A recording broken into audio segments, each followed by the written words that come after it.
Yes, sir, we promised you a great main event here tonight. Andre, the China Wrestlemania! Wrestlemania is running wild. My God, what a run! It's not the world is watching!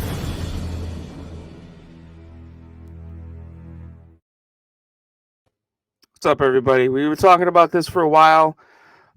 Tonight, we have a special episode of Top Guy Theater for you, where we bring together the AFS Whack Pack. I was about to say Whack Pack!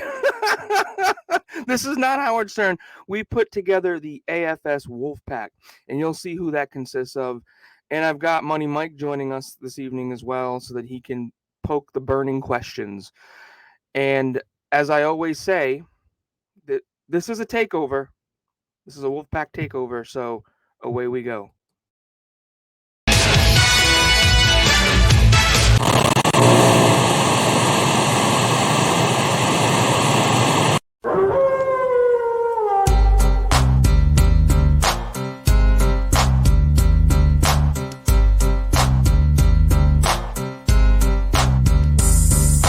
Wolfpack is back, cause I'm mass destruction. Guess who's here? The bad boys of wrestling. Testing competition, win the war, that's their mission. Not no mercy, see the rings like the street. If you don't know, you better find out the Wolfpack. Here to prove a point, number one, just believe that you don't want to tussle with them or be avoid of them. Come in the ring with them, you're never walking out again. Don't turn your back on the Wolfpack. Don't turn your back on the Wolfpack. Don't turn your back on the Wolfpack. Don't turn your back on the Wolfpack. You might wind up in a body bag. You took your chances. Now it's time to show you we're wrong. In the ring, this is war. And here we are, yes, for sure. So, let me go around the room real quick. Coach Rosie, big, sexy John Hixson, our personal hero, Anthony Pires, ringside rant RJ, who I believe is trying to tell us something with his background. We've got T-Rob with a massive Funko Pop that I love, and Denovias Mac. So, real quick, before we all go nuts, let's go around the room, starting with Coach Rosie. How are you? Man, I'm good. It's end of the school year. We only got 9 weeks All right. left. Did So you I'm take an doing edible great. already? Okay, just checking. No. All right. Good idea. Good idea. John, my brother, how are you? Oh, back in the house. Damn As right. you can see, we rolling deep. What you know about rolling down in the deep? Oh, good Lord. Hell yeah. Anthony, the download king of TGT, how are you? It's not just your pleasure, Frank. It's a pleasure for every woman, gay man, and bi-curious human being out there to be in the presence of the sexiest man, not just in Rhode Island, not just in the United States of America, but the sexiest man freaking live. Good to see you. And enjoying some Gray Sale from Western You really Rhode Island. authenticated that. Sorry. I've been canceled. I'm being canceled. RJ, brother, how are you? Fantastic. I'm just talking to my agent here. I think I just got a raise. I don't know if I can follow Mr. Pires there, but You can't. Spoiler, you can't. No. well, it is what it is. I got to respect my elders. So, and Oh, he's Jesus Christ, okay. Anthony's so old. His social security number's 2. Oh! My grandpa told me that joke 25 years ago. He's been dead for 26, so whatever. T-Rob, I'm digging the classic rock shirt. I used to have that. Can't find it anymore. Wouldn't fit me. It'd be like a belly shirt for me. How are you? Hey, yo. Hey, It's yo. survey time. We got the Wolfpack in the house. It's good to be here, Frank. I am This is glad cool. you're here. We got to do. I will tell you this. I wanted to get us all together so everyone could see how nuts we are, but I would love to do an individual with all of you like we do with everybody else. So Coach and Anthony and RJ, we did a single with you too. So Dino, T-Rob, and Hixson, we got to get you in for a single. What Funko Pop is that? This is the Rock Austin. Oh, I do have that one. Okay, yeah, with the ring. Yep, I have that. I can never. I'm a dork Pretty. where I have to like put like protectors on them, and that one I won't let any other one touch because I can't put a protector on it. That's me. Yeah, And then you have to make one. I've had a vasectomy. I don't need protection anymore. and there's our next time code. Denovias, how are you, bud?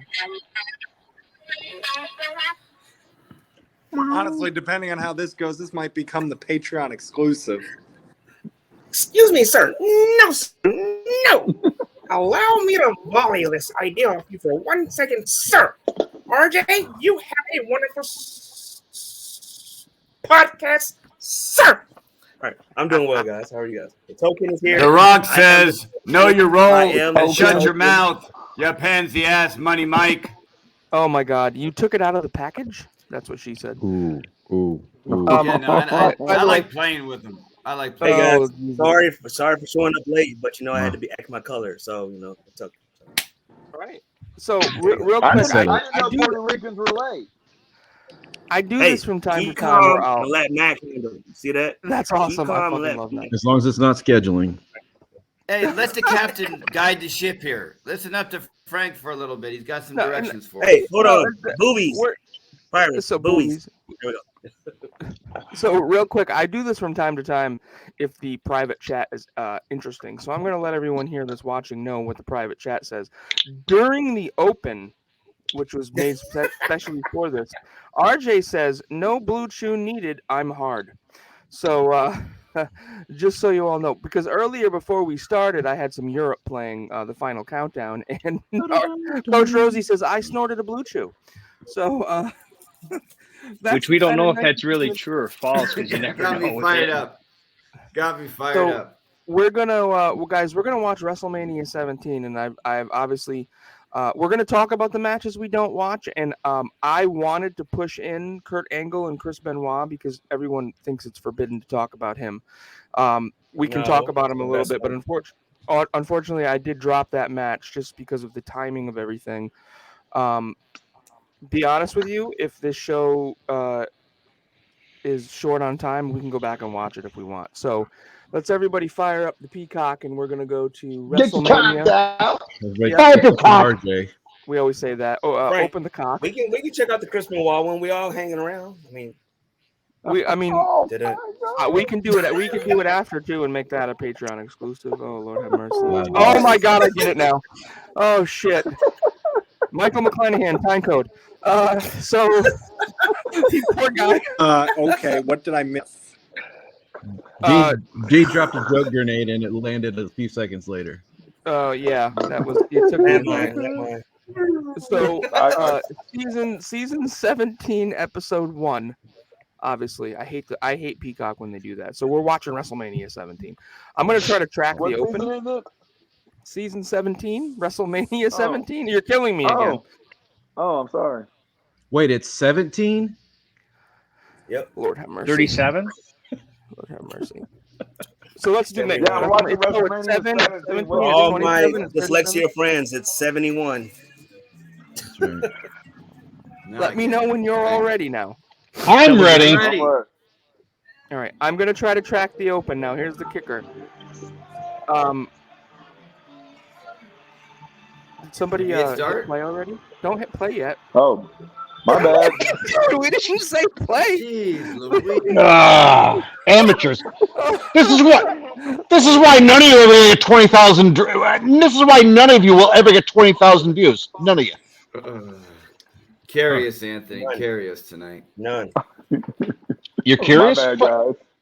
Rosie, Coach, you're curious. I mean, we spent the weekend in Chicago. You think you were tired because of the late night? No, it was the roofies I gave you. Boom. Well, I just remember get when a good Coach night's came out and sleep. said his butt hurt, and you said he fell down the stairs. Yeah, there was a one-story hotel. Yeah. Hold on a second, real quick. I got you all beat. I spent the weekend with Mandic. Thank you. Waterbomb. Anyway. How is he? How is he? He's doing all right. He's Jesus Christ. He's doing all right, getting himself right. We miss him here in TGT. I hope one day he can join us again because he was a good fucking time. So I'm gonna try to track the open. And let me know. You're all ready, right? Yeah, let's go. I'm ready. All right. So Gotta fire it up. In 3. All right. Listen now, John. 3, Yeah. 2, 1. Now play. Go Pats! Sorry. How about them boys? We them boys. Can you hear it? Okay. Fuck the boys. No, You can't hear it? I can hear. Who's that guy? Freddie Blassie? I see 2 farmers. Yeah. There's Andre and Hogan. Yeah, and I see another farmer. Is that Jim Rome as the farmer? That's Jim Rome. No, it's not. What is up? Grab a pitchfork. Now we're in Thailand.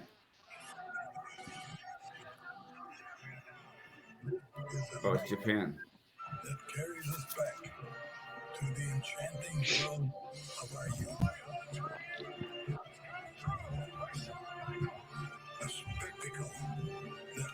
Now, what year was this? 2001. 2001. So this is after Sean got clean? Allegedly. All the lips. When you guys smile This back. is why Sean is getting clean. This is why when Sean is getting clean. He got clean and came back in 2002.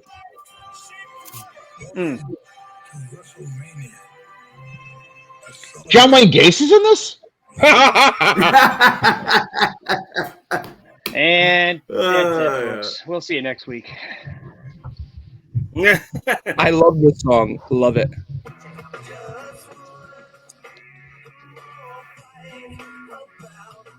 Okay, Pires, who is singing this? This is Limp Bizkit. Biscuit. So you know something about a Limp Bizkit then, okay. Oh, fuck. Hey, look, I'm almost 50. I need the Blue Chew, baby. Limp is my life. Hashtag limp And there's a life. t-shirt for you, folks. thought when Available you're that at sexy, you don't need Blue Chew. royalties.com/TGT. As long as you're a royalty, I'm good. /Pires. Limp is my life. I just heard. So this is taking place in the former home of the Tennessee Titans when they were the Houston Oilers. Yes, I had to get a Titans thing in there. This is taking place at the Houston Astrodome. This year, the Titans were number 1 in the AFC and then did what they did this year and lost in the first round to the Baltimore Ravens. So, Just another Sunday. yeah, Cincinnati this is Bengals. Sunday for me. Disappointment. So, story of my sex life, marriage life, disappointment. So, They lost to the Cincinnati no. Bengals. Frank, your marriage life is nothing to be ashamed of. Two women agreed to marry you. Only one woman agreed to marry me. One woman with false pretenses, though. I'll tell you that right now. Yeah. She's got a green card, and I had all the debt. So, what I was saying, guys, is in 2001, the Titans did what they did this year, and they lost in the divisional round to the Baltimore Ravens. That's what I was saying. Now, let me be honest. First of all, that T-Rob, that dog is fucking adorable. Yeah, this is our 30,000 views dog right here, Sebastian. All right. Aww. Sebastian's adorable. What did everybody think of Heyman on commentary? I kind of loved it. He's awesome. Fantastic. Loved it. He was the best. He was the absolute. He was. The I thought he absolute did an excellent job, especially when you consider that he was a placeholder for Jerry Lawler and that he kind of stepped into the role on very short notice. Actually, while we're getting started here, I think it's important to reference the time and to think about how, WCW Sale had occurred just 6 days prior to this, or the announcement with the angle with Shane. And the question I want to focus on tonight is, how different does WrestleMania 17 look if they don't announce the sale until after WrestleMania and run the last Nitro after WrestleMania? Because in my opinion, I think by doing WCW Sale prior to WrestleMania, or at least shooting the angle for it, it detracts from WrestleMania 17. I don't think it's a benefit. I'd love to go around the room and get everybody's take. Let's start with Dino on that one. Oh, okay. I think that I don't know. It plays the same part, really. Whether they did it before, if they announced the sale beforehand, or if not, I think the pay-per-view wouldn't have had as much. That Shane versus Vince match wouldn't have had more implications. But for them to only give a shout out to the WCW, I was like, hey, look up there. Okay, hey, I wouldn't feel that. I'm sorry. T-Rob, what do you think? Do you think there'd be any major difference to this show? I don't think so. I mean, they were already clearly in charge and driving the whole universe of wrestling at this point. So it was kind of a minor footnote, and we did get to reference it in the show too. Of course. My thing is that, like, what was it? McMahon and Shane was going to happen regardless. They just added more to it, I guess, in that. But I think the show would. Thank you, Barry. RJ, what do you think? The only way it would have been different, kind of fancy book it this way, is have one of the WCW guys kind of get involved, get a storyline out of it or something. Because honestly, I could have, looking back at it now, not watching it at this time, I was about 17 or 18 years old, but I would have rebooked it. I would have gotten rid of the whole damn match, period. Don't even mention it. Have the sale, wait till the next day, do something on Raw after WrestleMania, and hit the ground running then. I like that. Yeah, I agree. Anthony, what do you think? Absolutely no difference whatsoever. The sale. This WrestleMania 17 was like WrestleManias 3, 4, 5, and 6, a runaway locomotive that could not be stopped.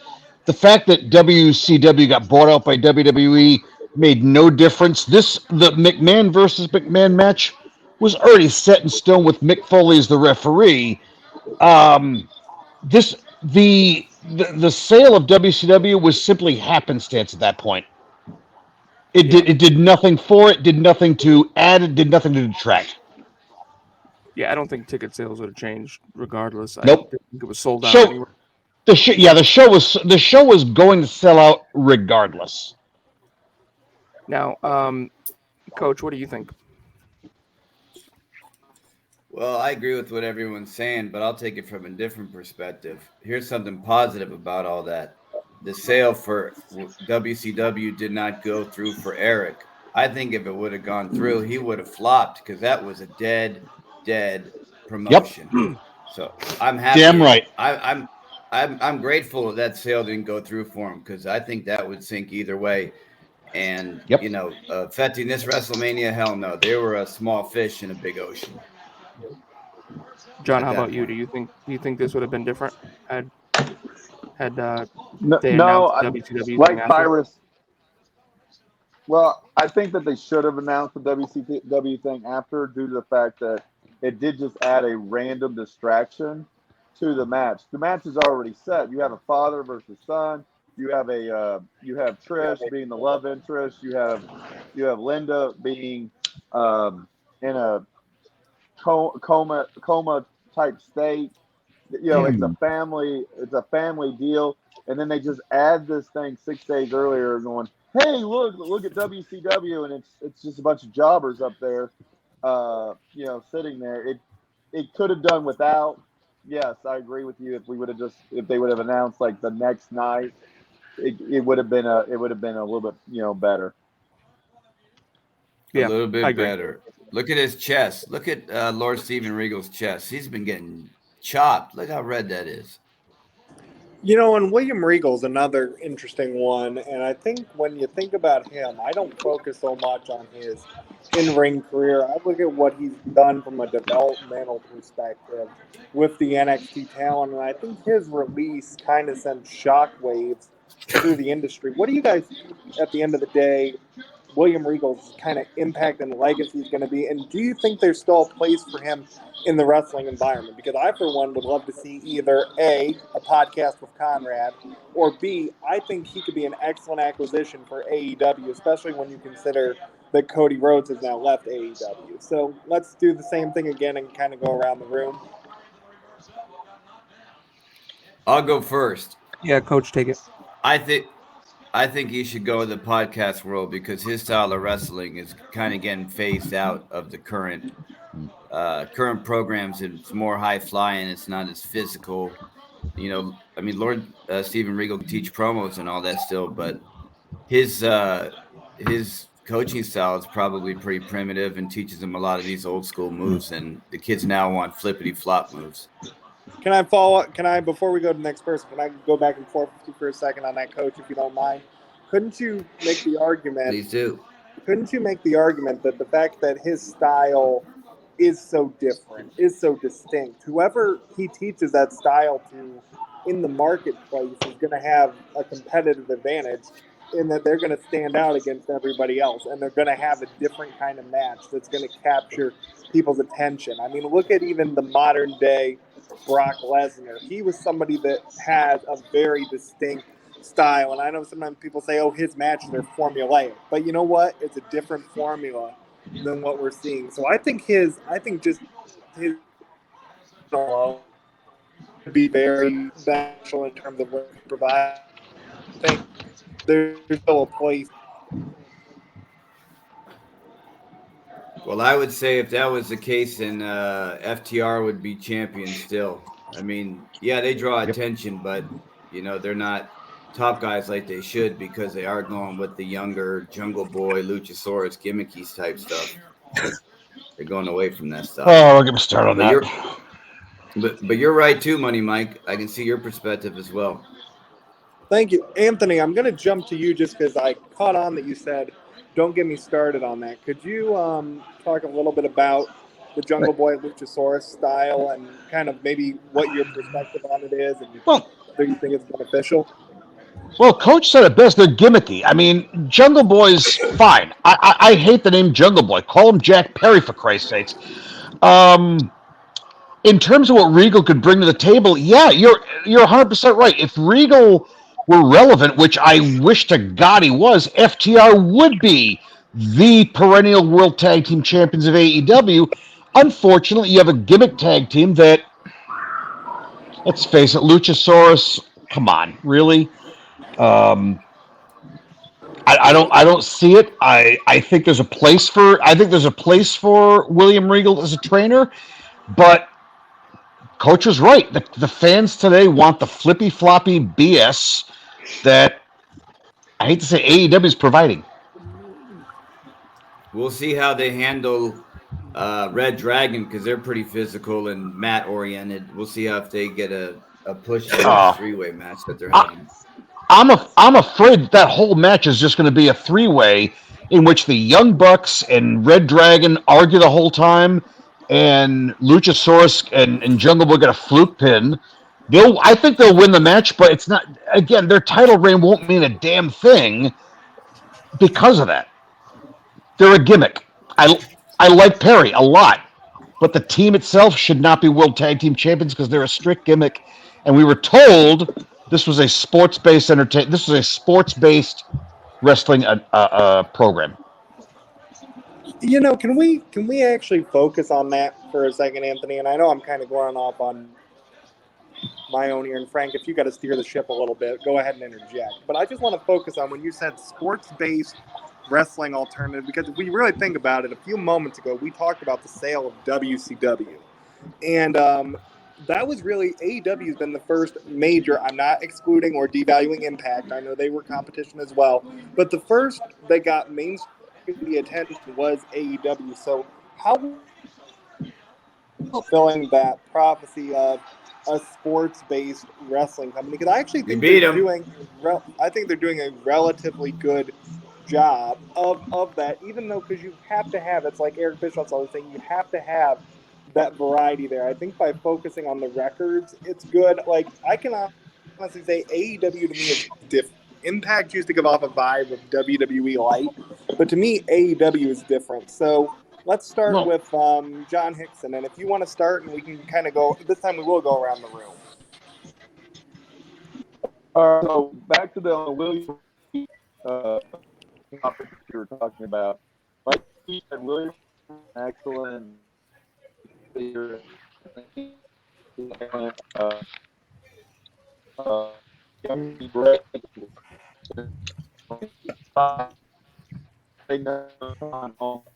Hey, pay your internet bill, pal. What the hell's going on with you? It sounds like a kung fu movie.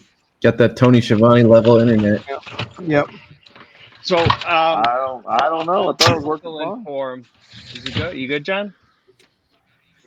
No. Real quick, guys, let's push to 1 hour 29 minutes even at the start of Shane McMahon and versus 129 Mr. what? McMahon.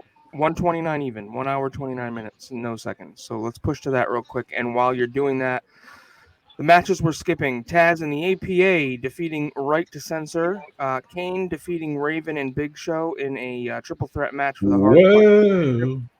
That match was actually pretty good, and I didn't want to skip it, but Frank, can we talk about him crashing that golf cart that was supposed to go around the arena? Oh God, that was fucking great. Eddie Guerrero defeated Test, and that was for the European Championship. He became the European champion. Kurt Angle. You know why I love that match, Frank? You know why I love that match? Why? Shit. A Mexican defeated a Canadian in America for the European title. I didn't even think of that. You said 129 what? 1 hour 29 minutes even. And then we've got Kurt Angle defeating Chris Benoit, and then China defeated Ivory for the women's championship. So we are pushing to Shane McMahon and Mr. McMahon. This is the whole angle where Linda is all drugged up and blah blah blah. And listen, I can't wait to listen to the pop when she comes back. But is everybody ready? No, not yet. 2 seconds. Oh, no. I'm 30. I'm 35 seconds away. Yeah, you guys just tell me when you're ready, then we'll get back to Michael's question. And thank you guys for participating in my grilling of questions. I hope you don't mind. I was ready, but we moved on.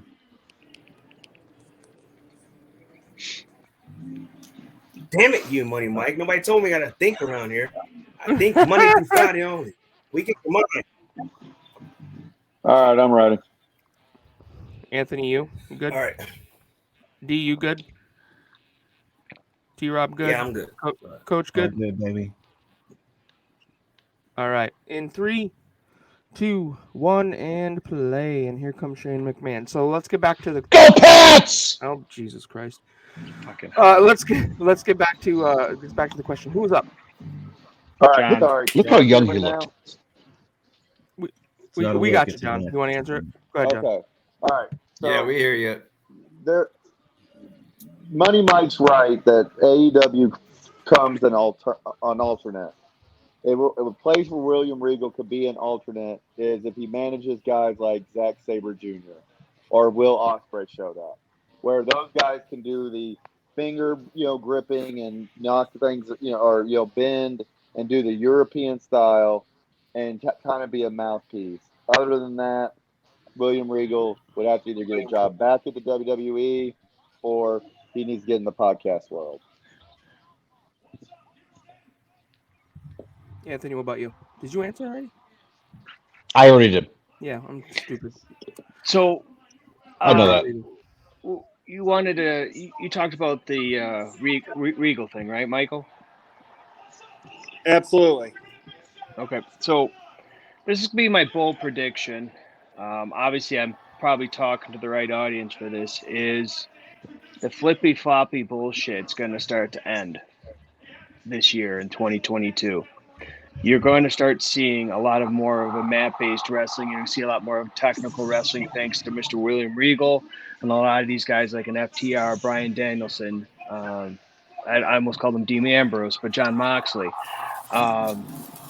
Because they're going to realize they're going to use this instead of their bodies because they're going to realize that they're going to have to stop doing the flippy shit if they want to last their career. And William Regal is that guy to go to. I'm saying it right here now is he's going to go to Impact because Impact has those flip guys like a Trey Miguel. For instance, you got Ace Austin over there. But they also have the majority of their wrestling is mat-based wrestling. where a lot of your AEW talent is the flippy floppy stuff. And there's nothing wrong with that.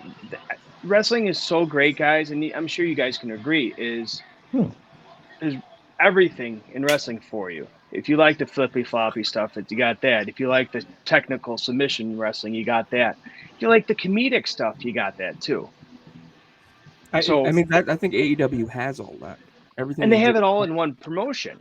They do, and you need variety, because the truth is, as much as you don't think that you want to see, like, you might have a style preference, but it's just, I mean, think of it like if you're going out to dinner. If you have the same thing every night for dinner, or the same type of thing, you're going to enjoy it for a while, but eventually it's going to get stale. And that's what I think is good about with, say, the flip-flops, and even the Anthony, I see. Sounds like my sex life. Moses and God, I'm sorry.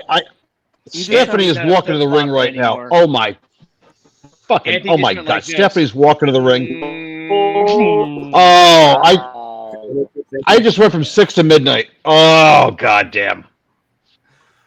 Which is a matter of like, Powers, wake before up. he was like that, now he's like that. God damn! Around. My thing is, Michael just pretty much, he said it's going to be good for a while, but then it gets stale. It sounds like he's talking about my marriage again. I'm just saying. Well, What? You did it twice, buddy. Come on, I respect that. Variety And is the I- spice of life. I failed at it twice. We're gonna call you Jim from American Pie. Well, I'm one marriage away from being Ross from Friends. So, T-Rob, what's your thoughts on that? That was not me, for the record. Yeah, I think that's John. John is in Texas, right? Yeah, as we all know, they suck. What's going on in Texas with the internet? He lives on a compound out there, like a religious compound, like David Koresh. Oh, Jesus Christ! Oh God, Michael, in the middle of No, he's nowhere. I got stuck there. T-Rob, what are your thoughts on the flippity flop and stuff like that? My thoughts are that Stephanie does look good here, and oh wait, sorry. Thank you. No, she does. Flip it, floppy, fly. I think that if you could get somebody like an MJF and teach them to do that, they could get real heat for the first time in a long time. If they just keep coming out and doing it, and the fans keep shitting on it, and they keep doing it, and they keep shitting on it, then you could get some real heel competitors and really have faces and heels again. If they could sweat it out. See, I honestly, I like the flippity flop stuff, but what I don't like is it in every match. And so I was at Dynamite. I agree. I was at Dynamite this past week, and we had a little bit of everything. The person that I'm really concerned about, who I really, really am a huge fan of, is Darby Allin. Like, I feel like he is going to be the next Mick Foley, where he can't walk at like 35. Oh. Cause I really like he.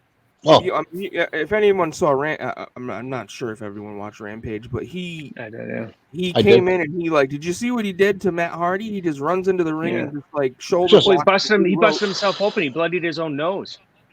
Yeah, like what the hell, dude? Like, I mean, I think it's gonna get somebody like a Sting that's with him to tell him, dude, you better knock it the fuck off.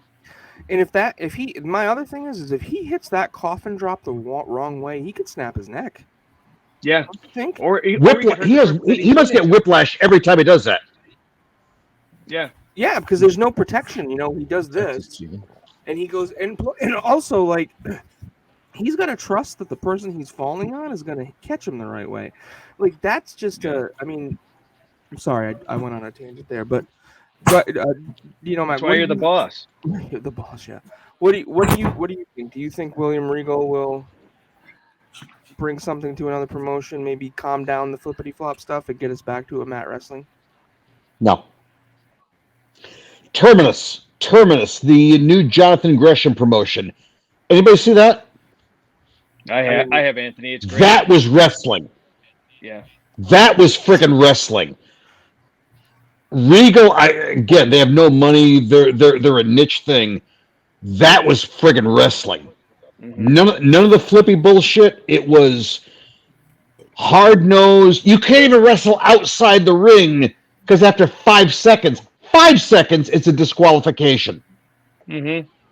If Terminus shows up on your fight thing, God damn it, spend the $15, you cheap mother bleepers, and just spend it because that's what wrestling should be. So tell me about this real quick. Terminus. Terminus. It's based out of Chicago, right? Atlanta. No, Atlanta. Not really. Yep. Jonathan Gresham founded it with his wife, but she wrestled. She's not that prolific in the, as the face of the company. It's almost like the Ring of Honor Pure Rules. Oh, God almighty. I do love me some Jordan Grace. But the whole thing is basically Ring of Honor Pure Rules, where even the count out, outside the ring wrestling is not allowed for more than 5 seconds. And strict rules apply, such as, 2 fouls, and you're disqualified. 1 punch to the face is allowed. That was a fantastic pay-per-view. It was $14.95. I loved I've watched it 2 or 3 times since then. I'll have to check He said the same thing about his wedding video too. Better? Oh my God! Can you hear me His better? wedding video. Oh We got wait, you, John. no, not that video, Frank. The other one, the actual one, the actual What's ceremony. the time code y'all are at? My niece's video. That's that one. Time code is at 1:38, 12, 13, 14. 14, 15. You know what I think when I watch this match? Here, let me just tell you what I think. This is going to be my son and I in about 10 years. You're going to have a I can WrestleMania totally match see then? us having just a punch out like this, father and son. I can see it getting to that. These kids nowadays are knuckleheads. So Damn kids I in their can see rock that. and roll. God damn kids! Look at those monitors. Yeah, now they're just they just got tablets now, right? Yeah, if anything. Yeah. Denovias, Ironically, we're the same just- we're- size, they're just smaller. Denovias, Here what was we your go. thoughts on the flippity flop balls? Oh, here we go. He knows how to knock it it's back. God. Oh, there's Stephanie. Oh, God. I I don't- Stephanie a I'm a- card for wearing that. It took outfit me a that had while her to name on really the back of like. it. Go ahead, Denovias. It took me a while to really. I'm a relatively. what FTR is doing. So like they I didn't know John tried to turn me into them for a while, and I was just like, they're boring. But then I started looking back, and when we met them at Top Guy Weekend, I was just like, and start looking back after what they're doing. They're actually putting wrestling back in it, and the flippity flop, I can be without it, man. I don't really. I think the flippity flop was mainly for the luchadors. Roll all time. Weights. I don't really like. I don't really care for it. I mean, whatever it is, what it is. I know it evolves or whatnot, but as far as William Regal, I mean, everybody's talking about either Impact or AEW. Who's to say that he's not going to go with Braun Strowman and EC3? Yeah. Over there, control your narrative. Oh, That's a great opportunity for him to. Damn. Like that just. I don't know if you go somewhere where he already trained people and they already know him. Well, why would you rather do that or opposed to going somewhere else and starting new? Like, look at Jericho. Look what he did when he took a chance and left WWE and go to AEW. I mean, it's just a way. That's a really interesting. He did the same point. thing with WCW and WWF, though. So We're getting granular, guys. We're getting granular. 100%. Hey, do you think they had We're getting Trish Stratus cleavage right here, baby. Woo! on people? Clavage. No. It's I French. didn't want to rub the baby oil on there. What do you Oh my think? God. What is Tricia's bonus for kissing the old man? The God, I would eat the panties of. You would eat. I would eat the panties of either of these women. Wow. Before or after you constructed the ring? I mean, this is definitely the tits and ass era, right? I mean, That's what this is. Yes, the good old Not days. enough. She needs to get rid of that coat. Can you guys imagine if Trish Stratus came around today? Imagine if she came around today. I mean, she'd be a hell The of a complete wrestler, package. I think Yeah. I think she would still have a very viable career. I think her presentation would be slightly different, but I could see her being in the class with the Becky Lynches, the Charlotte Flair, She would be the Baileys. Mandy. I think there's definitely a place for her, and I think Oh. also you really look at what her and Lita did from an in-ring perspective. In 2004, they were the main event of Raw, and there's that excellent documentary on the WWE Network or on Peacock in The Ruthless Aggression. I can't remember the exact episode, but it basically covers how Lita and Trish really were the start of a women's evolution. It just took a while to get there, but I don't think you can talk enough about their dedication and their credit. They're both phenomenal women. They main evented Raw at a point where being the main event of Raw meant something. That was serious stuff. Mm-hmm. Yep. Exactly. Their contribution to women's wrestling both Lita and Trish belong on the Mount Rushmore. Mm-hmm. They really do. Without question. I agree.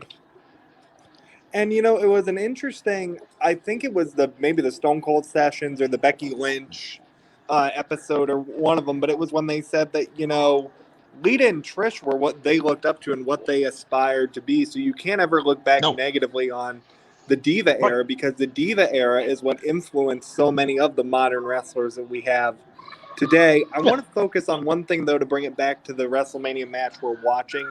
We talk about high-flying moves to get a big pop. We talk about, does textbook wrestling get a big pop? The biggest pop of the night at WrestleMania, you could argue, is when Linda stands up. It's no physicality at all, and that goes back to Place what went nuts. talked about, which is the storytelling. So I think that's a question that I have.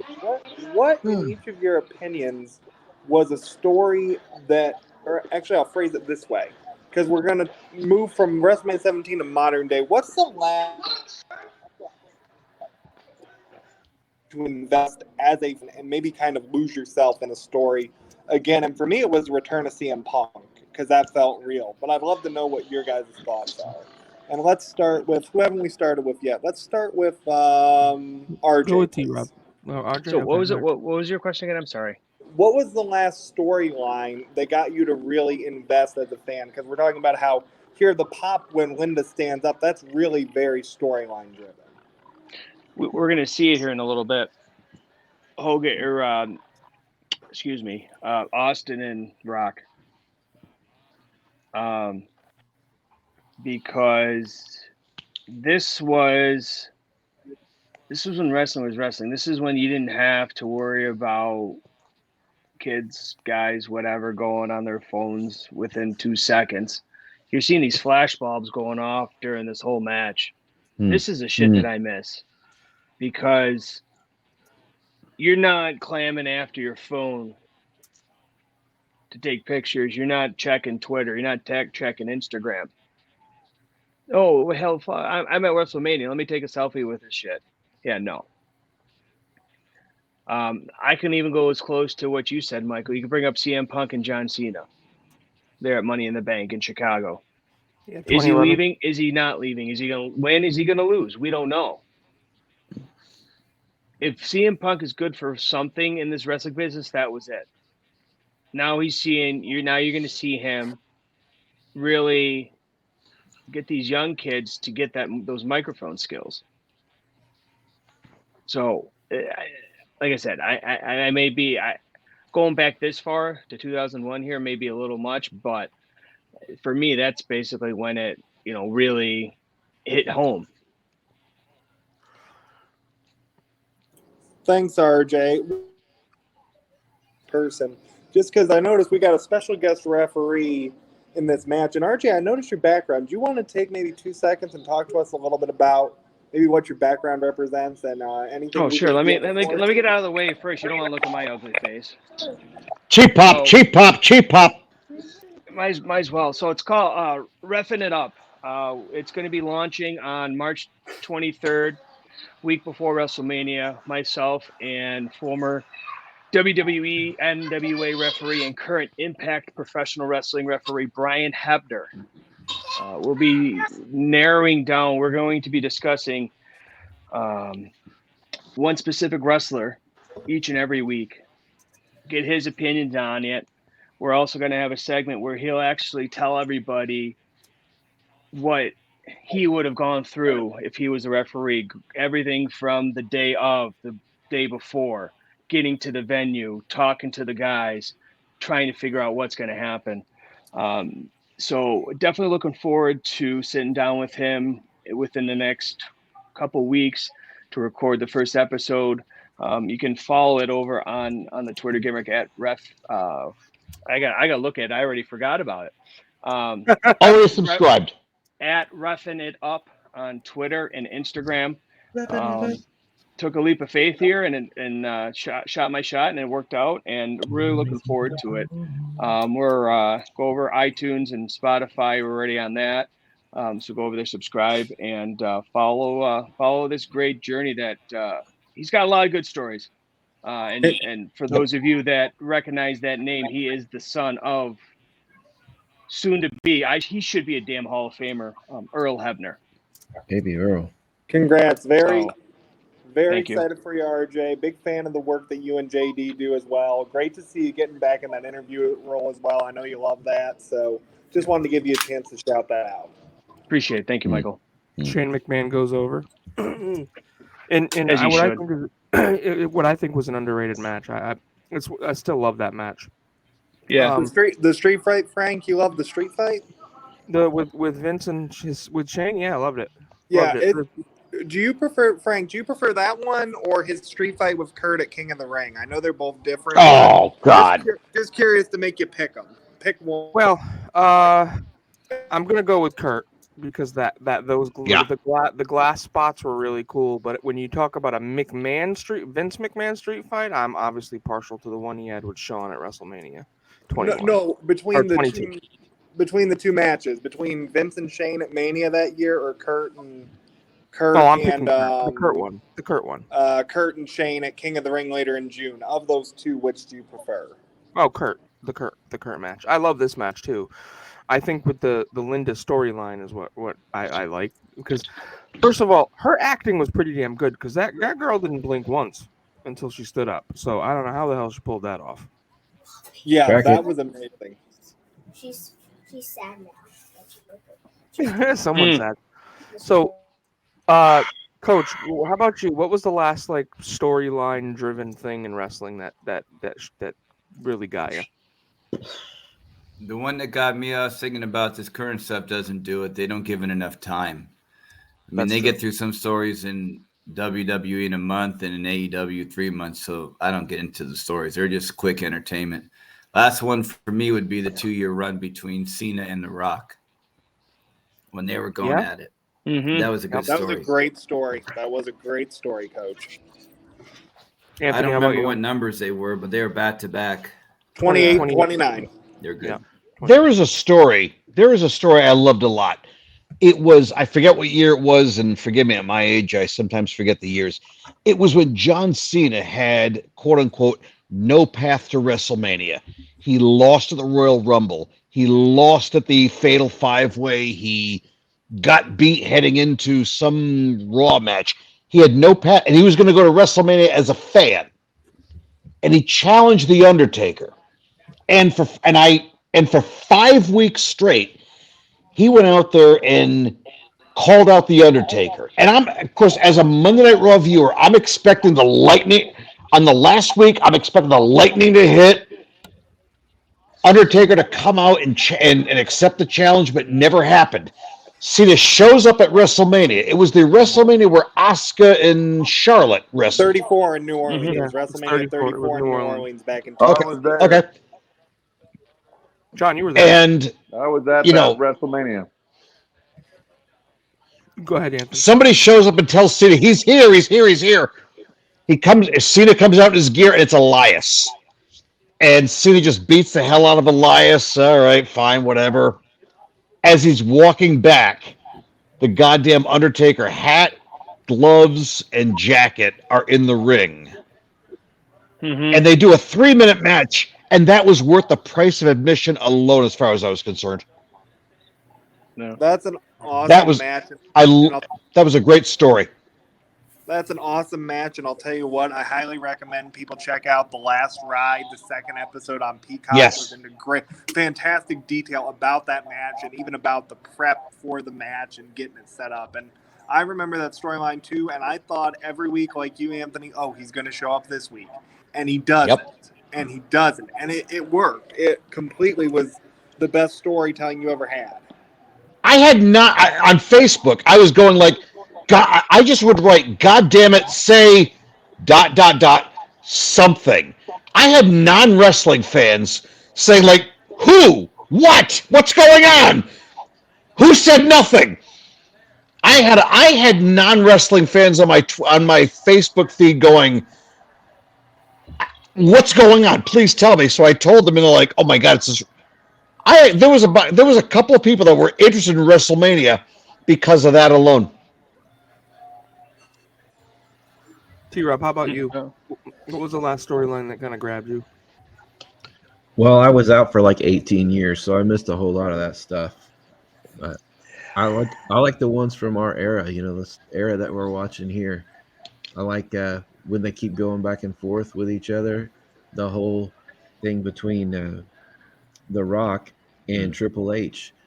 I watched that on YouTube, and it took like 3.5 hours to watch all of it, and that kind of caught me up, and I realized how long they feuded. So those long-term things, to me, like the other guys here, really grab you and suck you in, and they have a chance to keep going back for another bite at the apple, if you will. So I like that. T-Rob, yeah. It's cool. T-Rob wasn't watching, but bear in mind, he was injecting his right thumb with steroids, performance-enhancing drugs. He was cheating. I don't want to say it out loud, but I'm going to accuse you in front of the whole world, in front of the 50, 60, 70, 80, 90,000 people who watch this. You cheated, my friend. You cheated me out of the hand of Amy. Because of steroids. A rebuttal? Yes, please. Fine, a rebuttal, fine. It was worth it. He'll do it again, damn it. Oh my Here is your winner, you, King of the Amy Mountain, T-Rob. That was great. Second best promo that's ever been cut on me on this show ever. And by the way, Frank, I got something for you. What? Uh-oh. I got something for you. I got something for you and for all of the Top Guy theaters. In a couple of months, I am going to put out there a fundraiser. Not a GoFundMe, but sort of like maybe a GoFundMe for whatever. Hasbro Children's Hospital here in Rhode Island. Yep. And Frank knows how wonderful they are. I do. I have been accused, wrongly I might add, of being bald. Listen, asshole. Listen, asshole. Bald is beautiful. No. Age is but a number. No. And you are a high number. If you have not listened to the Lady Frost Victor Benjamin episode, it was epic. The guy, Victor, I thought nothing of Victor Benjamin before that night. He cut an epic promo on me and accused me of being bald. Let me put it this right now, here and now. Starting in July, I'm gonna put a fundraiser on my Twitter and listen. Floor's mine. Twitter, on my Facebook and Twitter. If I can raise $2,000 between July 1st and August 17th, okay, I'm going to prove Victor Benjamin correct. I'm going to let my barber shave this thing clean.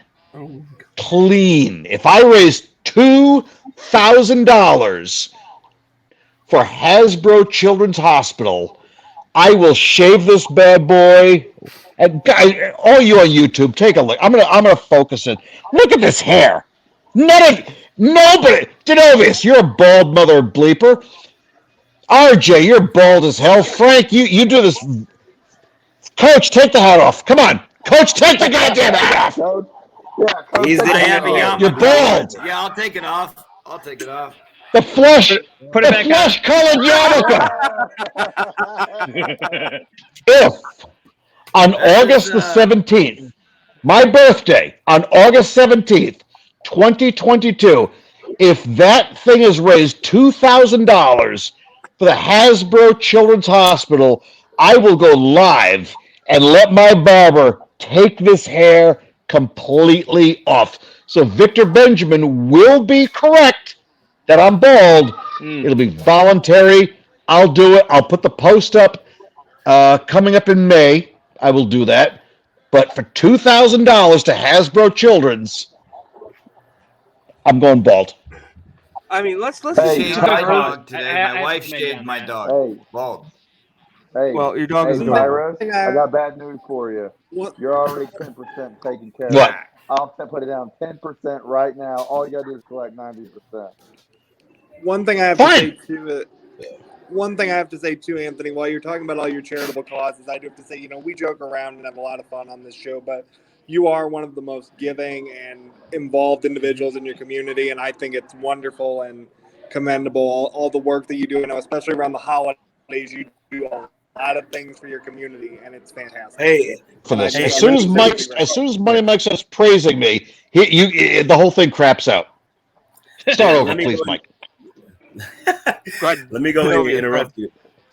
Let me tell you how good of a guy Anthony is. Like, we knew each other barely through AFS, right? When I had my big coronavirus deal when I was in the hospital, he made sure that my family was fed 2 nights. He called and ordered them food. I mean, that couldn't speak volume of his character. I don't know what does. I thank you, the coach, and John, for organizing and getting. You can thank. But Anthony did it twice. Coach organized that. Coach organized that. Coach. I got a pirate hero story. Now it's a group effort. I appreciate everyone that gave. I live in Midlothian, Texas, a little small town just right outside of Dallas. We have a town to the right of us. Of Mansfield, Texas. I tried to sign my kid up for basketball. They didn't have anything in Midlothian. They didn't have anything in Waxahachie, to the left of us. So I look to the right, and I type in Mansfield Youth Basketball Association. And lo and behold, MIBA has a website. I signed my kid up immediately. It's the day of his first practice. They sent me an email. They're talking about the school. I'm Googling, I'm Apple mapping, I'm doing it all. I can't find the school because I didn't sign my kid up for Mansfield, Texas youth basketball. I signed him up for Mansfield, Massachusetts youth basketball. Oh my God. So, that's a hell of a commute. Which is 20 minutes from my front door.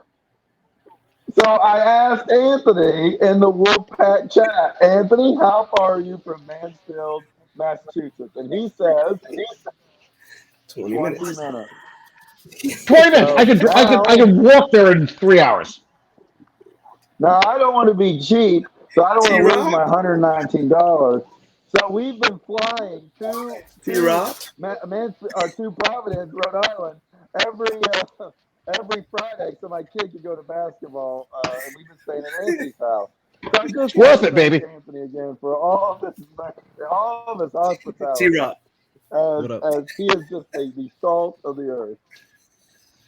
I appreciate that. I apologize for all the loud noises my wife makes while you're there, while we are making love. Oh, God. Of course, the loud noises are, Jesus Christ, are you done yet, mother bleeper? Don't make RJ grow up now. You guys are missing a hell of a match here. I know. This show's off the rails, Frank. That's what This show is off the rails. We love it. Hang on, coach. Wait, we had rails? Wait, we did rails before? Hey, everyone says hi, babe. Hi, babe. Hi, babe. Real quick, there's another spot. Here she is. Here's Miss Lynette. Hey, Miss Rose. Hey! Hello, sweetheart. Anthony You're says the hello, best Lynn in sweetheart. this group. Mine left. Why are you so dark? Look at how bright everybody else is. Yeah, I don't care. Oh, I can put the Stop worrying flashlight about that on. black All guy right. you're doing with me. Coach does his best Coach, is work it- in the dark, anyways.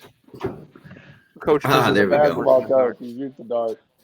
Yeah, how are we gonna look at that sexy Save with Conrad shirt if So it's just dark? to say, my long story short, we're going. He's just a sexy Mark. Sexy Mark. Sexy Mark! Damn, Oh, you're wow, not that's- screaming. What did you guys think He of this sells at particular home match? loans. So I have a thought with it's just Which match, they Frank? don't get a lot of credit to the Dudley boys in this because you're gonna get Matt and Jeff doing the high spots, Edge and Christian, same sort of thing. The Dudley boys, I think, watching it, I've seen this multiple times, obviously, much like a lot of you, but I think the Dudley boys here are the ring generals calling this match. Absolutely, I agree, 100%. Because Who and- doesn't and give not- them and credit? not Are you to talking about discredit- the not to discredit the commentators other or two critics teams, or but- what? I'm sorry? Are you talking about commentary or like critics in general or what? That doesn't give them credit. I just everybody really.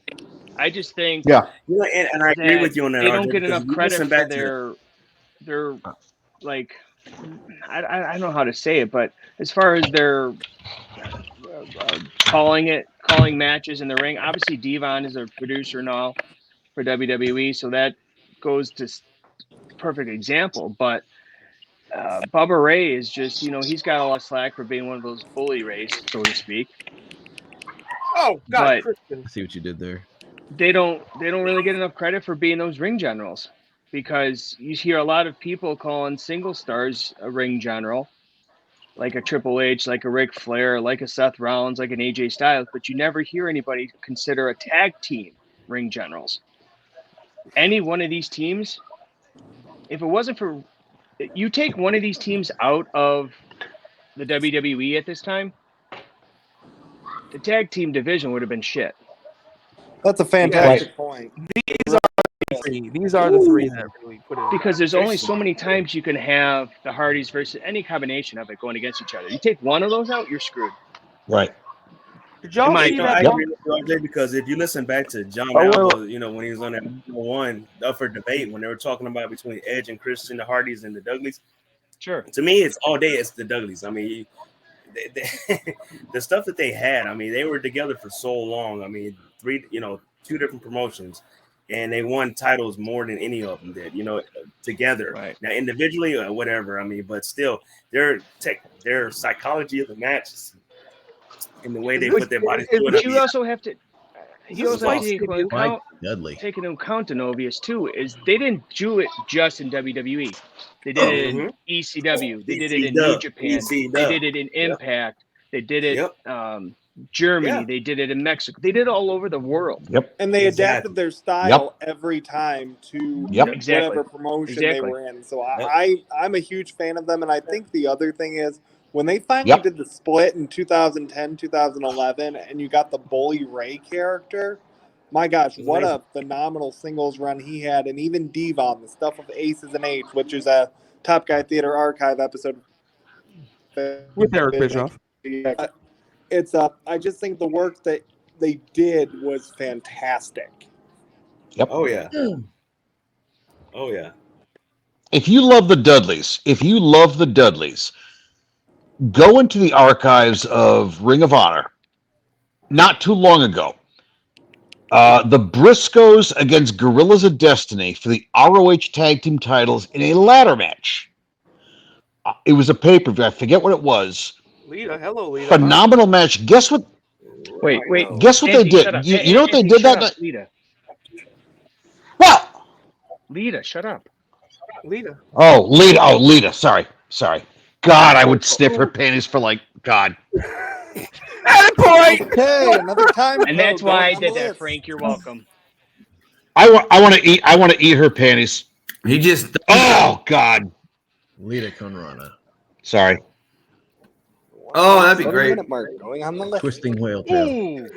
I don't care who you are. You cannot take that bump good. Oh, show the thong. Show the thong. Did you guys see Now- when Christian fell from the ladder all the way to the floor? Did you guys? Oh my that? God. Yes. You can't. There's no way to prepare for that. Yes. His legs did not say that was the right way to do that as he was going down. So I wanted real quick. I wanted night. to make light of something. You know, Anthony, that's the charity thing. $2,000 to shave your head. But do y'all remember what I did for $600? Yeah, it was hot. Oh God, Jesus Christ! Frank, I swear to God. Oh! Frank, I swear to God, when my wife, when my wife is not, when my wife's not DTF, I show that picture. And I gotta tell you something. I get lucky like you wouldn't believe. Jesus Christ! 29 nights a month. It's overexposure, Frank. He's exposing your gimmick. I gotta delete that picture out of here. Like I said, oh God, $2,000, and I'm going bald to prove Victor Benjamin correct. That was so much fun. That was so much fun. I got people. The funny thing is, sort of everybody knows. I got people DMing me. Asking me if I'm mad about the promo that the Savage Gentleman cut on me. God, no, that was freaking awesome. Dude, that was amazing. Anthony, I would suggest. Did you see his match with Cardona? Yeah. Oh my God. Yes, I did. I'm an NWA mock. I love it. If anybody that does not know who Anthony is talking about, I'm sorry, Frank, I'm taking your thunder, right? Maybe, but go over, find it, YouTube, Fight.tv, wherever. Check out that NWA. I think it was like a couple weeks ago. Check out Savage Gentleman, Victor Benjamin taking on the NWA heavyweight champion Matt Cardona. Absolutely phenomenal. Cardona wasn't quite the champion yet. Oh no, he was. No, he won it like that weekend or something. We recorded with them on February 16th. His match with him was the night before. Okay. But that guy surprised me in ways I was not ready to be surprised. I thought again. That's what she said. Victor, she was the star. I didn't think he could talk worth a lick. Man, he was awesome. When I realized, I just leaned into it, let him do his thing. He was phenomenal. My God, that guy will be. Two guys that do not like heights hanging from a belt. They're both afraid of heights? Oh God, yeah. Yep. Devon was terrified. D, you want to comment on Devon's fear of heights? Yeah. Because I'm black? I'm not. No. Because you have a fear of heights, obviously. No, I don't. I'm not. You talking to all D? the way black. No, I don't fear heights. I fear cops. No, don't be you. Don't say a goddamn word about Denovias. Thank you, Pliers. Word. I love Denovias for the mere fact that I can say I have a black friend. Did you pay him your monthly dues? Wait. Hold on. But you gotta say this afterwards. Only on days that end with Y. What's that? Say again. Only on days that end with Y. Yes. Frank, after oh God, yes. Go over a few pointers. Oh, here's the spear. Here's the spear. Oh. God, frickin' mighty. Michael, what'd you say? I said when we're done filming, I want to go over just a few pointers with you. I've got a list. Okay. Yeah, go ahead, Mike. Just before it hits Patreon. Yeah, this is gonna get you. For the record, I completely love Denovias. He is one of the greatest men I've ever talked to in my life. Before I get canceled, I love you. Mwah. You're not getting Peace. You're not getting canceled. It's Likewise, another man, project. like, Nothing to do with you guys. Hey, I'm sorry. I just realized this. Thanks for spending your Saturday night with us. Money Mike, I'm still coming for that title of yours. I'll let you know right now. That thumb war, that pepper rock scissors match we had on Fight, the one you posted on what was it, the TNA one? I think you had. You had posted. I forget. Wait, which title? Sorry, you cut out. I think it was the TNA one that you had. You posted in on. Oh yes. I love that. That's my favorite title I have. That's actually, Fight and that's, I'll TV. tell you, that's the one I'll never. Fight TV. That's the one I'll never part with. Rock paper scissors match. I'm coming for that title. I'll tell you the truth. That's the one I'll never part with because it's priceless. Because my grandmother got it for me, and she was a huge wrestling fan, and she you can't put a price tag on that. I hear you, man. I hear you. I wouldn't ask it. I just want to win. I want to buy it. It's a neat one. When we were talking about tag teams earlier, you guys were talking about RJ. You talked about the Dudleys not getting their just due. I want to circle back to what Money Mike was talking about, and with the Dudleys, with like guys like FTR and AEW, the Dudleys now. Back then in 2001, they brought relevancy to guys like the Hardys, that were high flyers and stunt guys. You brought a legitimacy that made it look real and made you want to believe that anybody can win. And that's where that's how the Dudleys would do it. That's what FTR is doing now, and so I think that's really good. Great point. So, real quick, guys, Edge and Christian go over in this match, new tag team champions. You have, that's the 86. Is that the 80? No, that's not the 86 Hogan. That's the one that Sheik had, right? Shaky baby! I'm gonna humble you, Frank Burrow, and fuck your ass. Okay. Yes. There it is. This is my prized possession. Time code. Real quick, we're going to move to the final two matches of the show. We're going to 2 hours, 35 minutes even for Undertaker, Triple H, and Stone Cold and Rock. You said 2 hours what? 2 hours, 35 minutes. Okay. Thank you. 35. You know, the commentary during the Gimmick Battle Royal with Bobby the Brain Heenan was just amazing. It's a shame that we're not watching it. No, they actually, if you go back and you hear a lot of the stories, rumor innuendo, both him and Gene were very nervous coming back to this because they didn't know if these fans would remember them. And watching it now, it's like that old Ric Flair promo from '92 with a tear in my eye. Because you go back to when each and every one of us were that X amount years old when you first saw Bobby Heenan, when you first saw Mean Gene Okerlund, whether it be WWF for most of us or AWA for Tony when he saw him in 1972. But regardless, it's great to talk about now. So real quick, is everybody at 2 hours 35? Yeah. Oh yeah, I forgot the present. All right, we'll do a quick countdown. Un momento, por favor. Yeah, 2 hours. Oh, you said 2:35. Oh my god! Don't say that word. Sorry. Excuse me, I apologize. Oh, right. Yeah, don't be surprised if I go back and bleep that one, John. I'm the man. You're fine. That's cancel culture right there. Well, I do have a niece with Down. I do have a niece with Down syndrome, so you know. Not the same thing. I don't care. I mean, I grew up in the era where that word was. Do you just have a keg or what, Pires? Well, you know, I live kind of near Frank, but as a Rhode Islander, 40 minutes is a long way. Frank has the single greatest brewery living near him, so about once a month I will drive up there and get myself about $200 worth of Gray Sale. And by the way, you spend enough money, you get the free glass.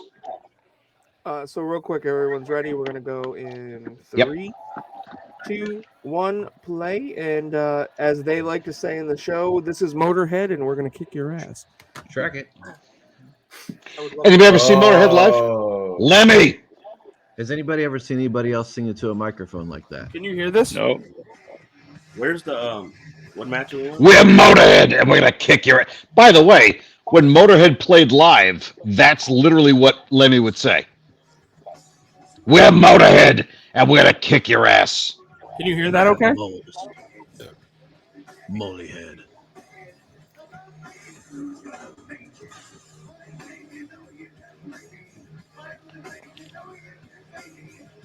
What happened to Money Mike? Oh, there he is. I thought he left with the working girl.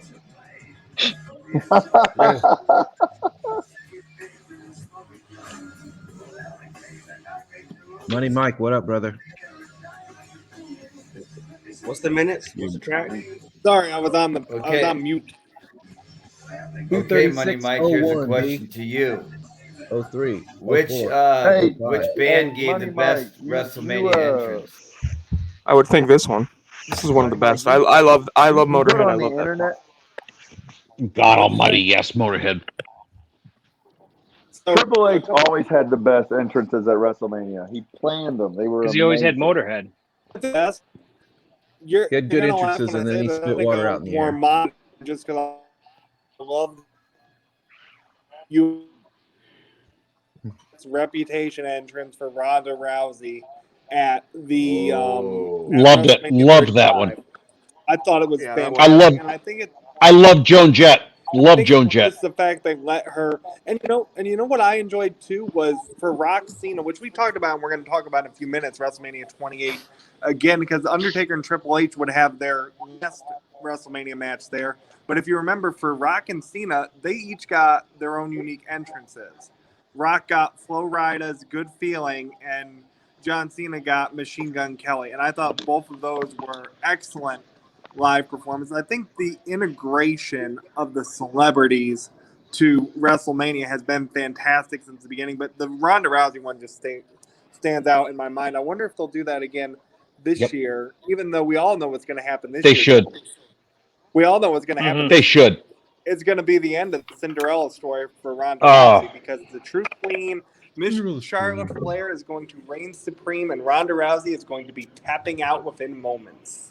There it is. I was waiting for that. I was waiting for Apparently, I need to get a character and just talk about it once. Big Money Mike, no offense, but there's a rumor. There's a rumor. Big Money Mike, I don't want to make you feel bad. There's a rumor going around that Charlotte Flair has a thing for this guy right here. I heard the rumor. I heard the rumor and innuendo. Of course, I started the rumor. All right, so wait a minute. You're Michael Scott, is what you're saying. He starts rumors in the office. So. Well, you know, Anthony, that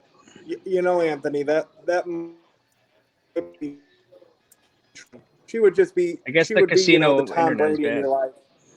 You know what would happen, Anthony, is you guys are the New England in her eyes, the New England Patriots, and I'm the Tampa Bay Buccaneers. She may start with you, but she's going to retire with me. Oh, Michael, that was fucking Slap you! Look at this! I hate. Oh, you're friggin'. Oh!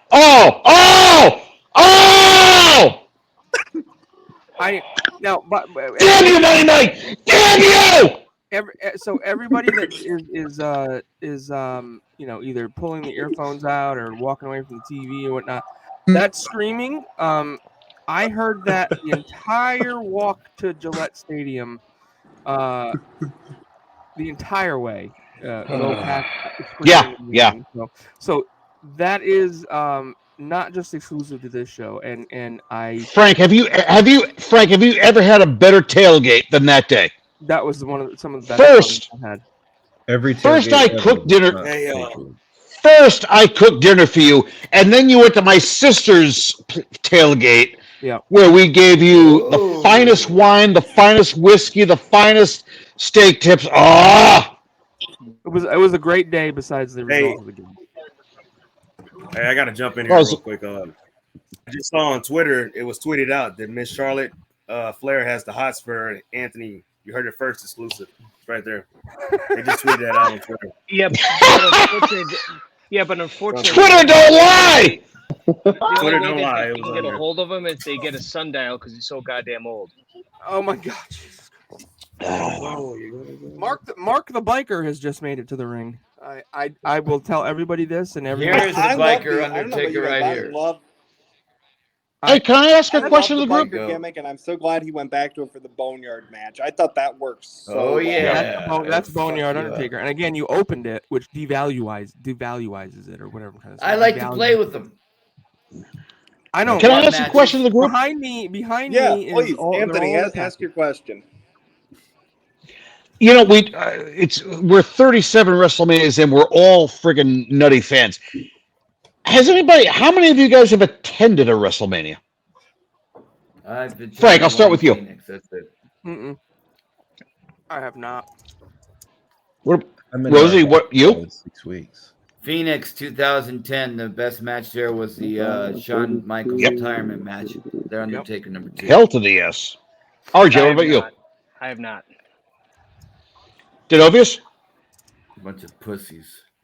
Oh yeah, been to quite a few of them. With John. Give me your best memory. Hey, wake up, jackass! He's talking to you. Yeah, I'm talking to you, boy. Yeah.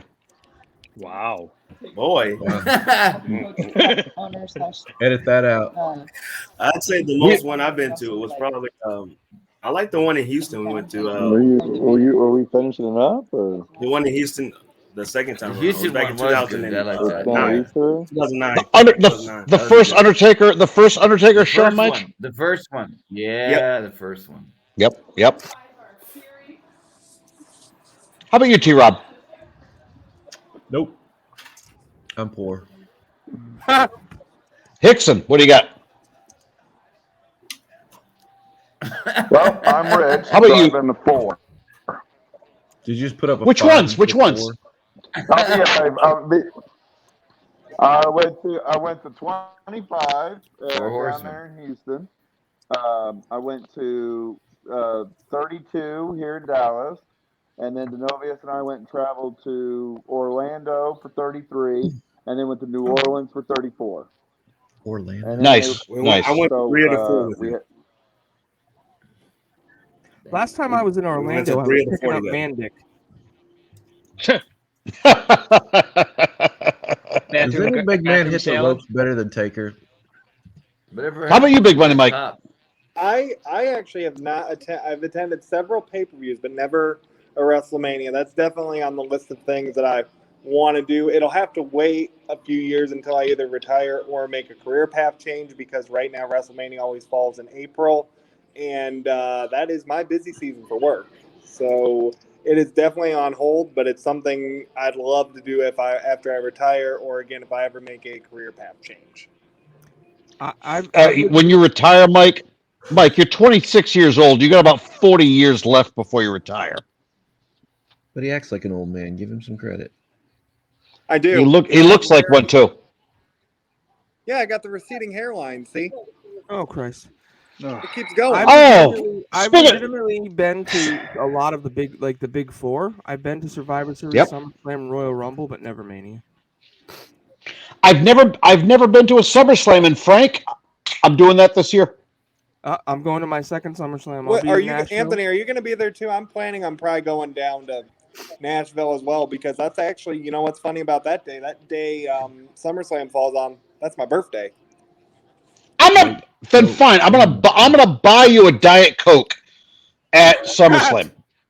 In one of the football stadiums in the league, mind you. What day is it? Saturday. It's the last weekend in July. Saturday, July 30th. Usually it's in August around my birthday, so I don't know. Yeah, they changed it. August 7th. Oh, Mike, you to be there? Mike, you're being there? Yeah, I'm thinking I might. I've made plans. It'll just kind of depend on how stuff shakes out, but I'm planning on attending that one. That's the plan. I mean, things can always change, but I'm planning on it for right now. Then I will buy you your first drink. I'll buy you your first legal drink. Oh, I've had drink. Are you? You gotta talk to my agent coach and see if I'm gonna be 27. I've had drinks before. I'm gonna be 27. That was a joke about your relative lack of liquor. Yeah. Oh yeah, you're right. Liquor, I don't even know. I actually don't drink. I don't care for the taste. I don't care for the taste of alcohol. FYI, I love the taste of alcohol. It was the first time. It's because you're not tasting it This is enough. the You're lucky, first Mike. time You're lucky. that the Undertaker looked legitimately like he could have gotten beat, and Triple H would have been a great opponent to have beaten him, because this is before they were acknowledging the streak. Yeah. That Triple H was like the first legitimate one. The following year, 18, was the first year they actually said it's coming. Go ahead. See, when he attacked the ref, he should have Well, the first time Taker really acknowledged the streak is a year later. If you remember, after Ric Flair, he counts the 10 fingers. I was at that show. I was at that one. In 2002. How many have you been to, Pires? I've been to 4, 11, 14, and 18. My father told me, my father told me if I got good grades, I could go to WrestleMania 4 in Atlantic City, but I flunked out of Algebra 1, but he took me anyway. 11. What's that? 11. That was a great dad. I still would have done the same. Great day. At WrestleMania 11, true story, WrestleMania 11, I ruined the lives of about 100 people because I got to remember in the old days when Ticketmaster had like offices at like department stores. I used to go to Macy's. Yeah, they still have. I think they still have. Remember JC Penney.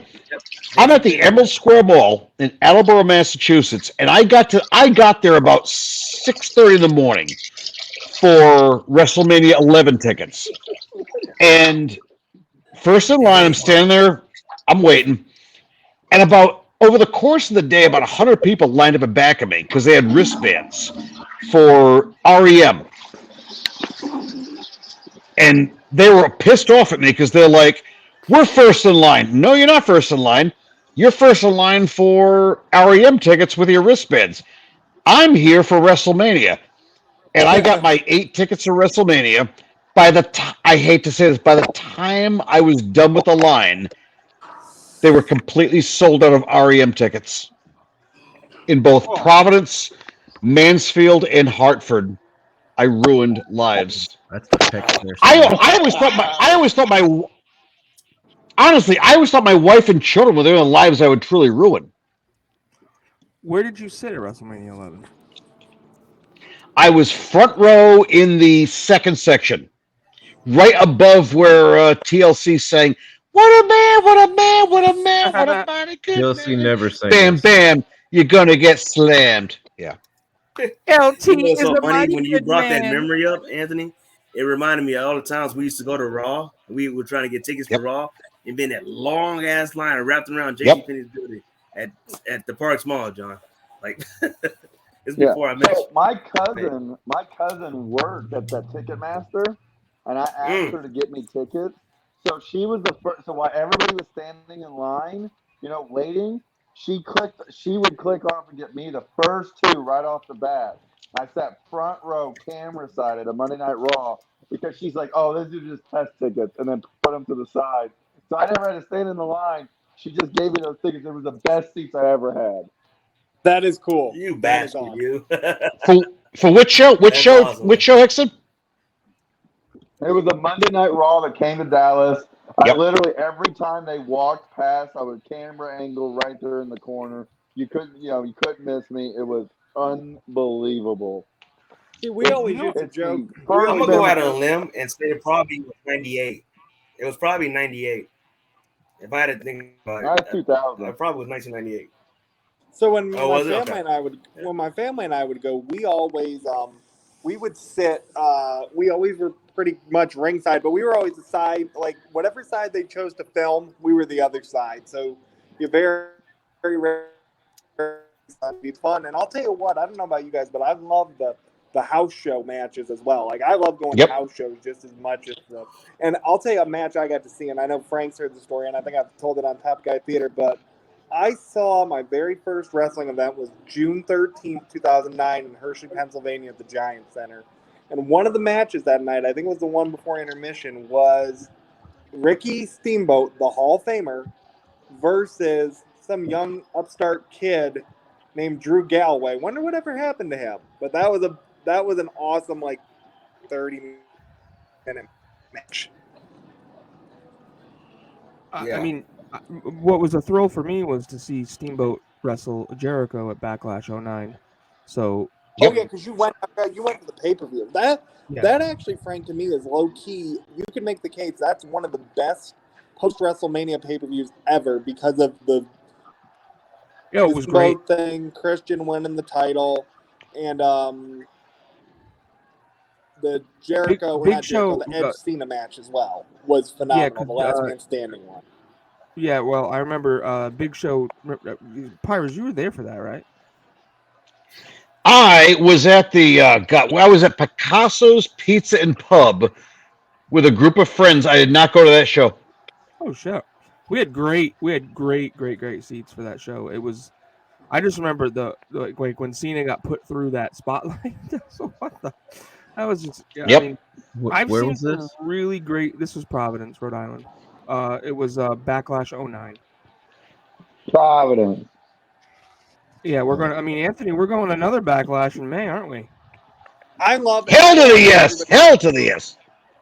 And I'd love to get everybody's opinion on this as we're watching a WrestleMania show. What do you think about adding the WrestleMania time back? Calling it WrestleMania? Mike, I love it. I love the WrestleMania back.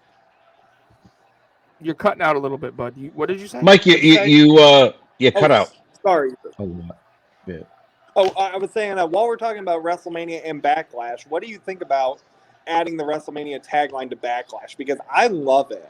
I think it makes sense. It gives a little more credibility and value to the pay-per-view. I know some people don't like it. But I agree. I really like it. I see, John, you're shaking your head. You don't like it? I disagree. No, Backlash is its own thing. We get it. It's they're building it from WrestleMania, but you don't have to dumbify it down and make it WrestleMania Backlash. Just calling it Backlash was good enough because it can stand on its own. It doesn't need to rehash what we already saw last month. It's the WrestleMania was the climax of it all. Yeah. 9 times out of 10, you get a decent amount of WrestleMania rematches.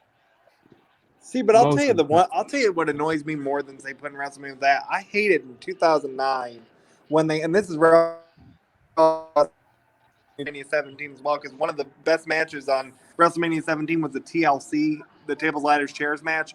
But I hated in 2009 when they started calling pay-per-views after match types, like Elimination Chamber, Hell in a Cell. I always thought you shouldn't base them around a match type, because when you do that, you pigeonhole yourself that you have to have that kind of match. Oh, and how about calling them premium? Couldn't agree more with you, Michael. Couldn't agree more. PLEs, baby. How about calling them premium live event? Doesn't bother. It really doesn't bother me that much. Well, technically, you can't call them pay-per-view anymore. So, they're not pay-per-views anymore. They are premium. Yeah, I actually think it was good. I think changing the terminology was good, and I think it's good terminology. Speaking of pay-per-view, I did order the next AEW Revolution, which I can't wait for, and I ordered it old school on my satellite. Oh my God! I'll be what there. do you guys think of MJF's promo? Coach is putting me in his bag in his suitcase, so I'll be there too. What did you say, John? Were you going to ask about MJF? I said, what did you guys think of that MJF promo? That was awesome on Wednesday. It tugged at my heart. He cried, right? He cried. There was something wrong with his face. Because I had no idea. We were there, so I had no idea that he was crying. I couldn't. They didn't. What was the reaction in the arena? See, somebody reminded me of something, because I posed the question, does this make MJF now? To me, you could make the argument it was a double turn. MJF's the babyface, Punk's the heel, but somebody brought up a good point. They said, don't forget MJF, and this I think it's legitimate, was professionally trained as an actor. So he might have been acting with that, and that might be what we see, but it was if it was acting, it was very good, and it was Okay, so let me be one of the best promos and maybe the best promo since Punk came back. So let me be that other guy, the optimist about this whole situation with MJF. I didn't really get it. Absolutely. Not get it. I mean him so much. Like I think that he tries so hard to be that heel guy, and it's just like you're not like to me. Baron Corbin. Somebody asked me who was like one of the ultimate heel. Baron Corbin. Seriously, I mean, since he came in there, everybody hated him. I mean, he plays that character. MJF up until Wednesday was. I'm just like he's trying so hard. But after Wednesday, that legitified him for me. Like, I mean, that right there, the way he came in there, like, and I don't care if it was an acting or whatever. I kind of felt like it was not acting at parts. It had to be some part of the truth in it. But that promo was amazing. But let me weigh in. Let me weigh in real quick. The one thing that bothered me about CM Punk said was he said, to me, it was just another Friday. And I think he meant that because you think about the schedule he probably had back then. It was right. Oh no, that was real. Like I think that was real. And my everyone was like, "Oh, that was great." I think the sumbitch meant it, and that's offensive to me because I've spent money. I mean, think about this. I spent $70 to meet Sheeta. I spent X amount of dollars to meet Thunder Rosa when they had the Coach. You remember this? They had the Fan Fest at AEW, and if one of them comes out a few years later and goes, "Oh yeah, Fan Fest was just another Saturday to me," fuck you, because you have shit without me paying money to come see you, asshole. Yep. So, Yep. See, I like CM Punk. I was so excited for him to come back but when he said that, I think he's the one that could come out of this as the heel. Frank, that goes back to why I said, was it a double turn? Because that's a very heelish line to say. It really could be, but let me just take it down one more road. If MJF turns it becomes a face, what happens when Wardlow turns on him? So they gotta keep him heel until that happens. Right. No, I don't think. I think both promos are real. You know, CM Punk believe it was just another Friday, but MJF came out there and said what was on us fans' emotions that it means the world to us. But what he's gonna do is he's gonna take CM Punk off his game by humanizing him, by MJF humanizing. Yeah, it's like a mind game for MJF to become the new. Yeah, I mind messed with you because Jedi mind trick. I beat you, in your own game. I think Frank, you Jedi mind tricked him. You brought up a good point. I think it's 100% real. I think Frank, you brought up a good point about the just another Friday comment. I think there's multiple ways to look at that. I can see where that could make him seem like a heel, but to me, and I look at it this way, it probably means something to them every time they get to interact with their fans. But what we've got to remember is it's a very special moment for the fans because they don't get to do it every day. But for them, it is a job, and I think sometimes the concept of that is lost. It's still, a lot of them say it's one of the highlights of their job. So I can see where the interpretation of it, you can take it a few different ways, which makes it interesting. And I think that's the thing, like, to positively mention about ad-free shows with that is we get to know people there that are like the podcast hosts, that are even all the guests that they've brought on. You get to know them on a more personal level because you interact with them more in that sense. It's not like your typical meet and greet. It's you're getting to know these people on a somewhat, not a personal level, but on a more than surface level of what you would get at a meet and greet. So I think that's one of the things we talk about. Like, take somebody like an Eric Bischoff, for example. We've talked to them multiple times. They know about us. We had JR on the other night, and he was talking with some of us about stuff we've talked about before. It's a great experience, but it really shows why I think there's so much added value in the ad-free shows, because it's such a interconnected experience compared to what you get at a typical quote-unquote meet and greet. And I hope that but it just makes sense. real quick, let's be honest. Without ad-free shows, the 2, 4, 6, 8 of us would not be on the screen right now. Right. None of us are here. None of us are here. Theater, I mean, Top Guy Theater wouldn't be a thing, right? Yeah, I agree. So ad-free shows has played a huge part in us. And if there comes a point in time where I'm not in ad-free shows, or I don't see that happening in the near future, I am grateful for them for connecting me with some amazing human beings. And you guys are on the screen with me.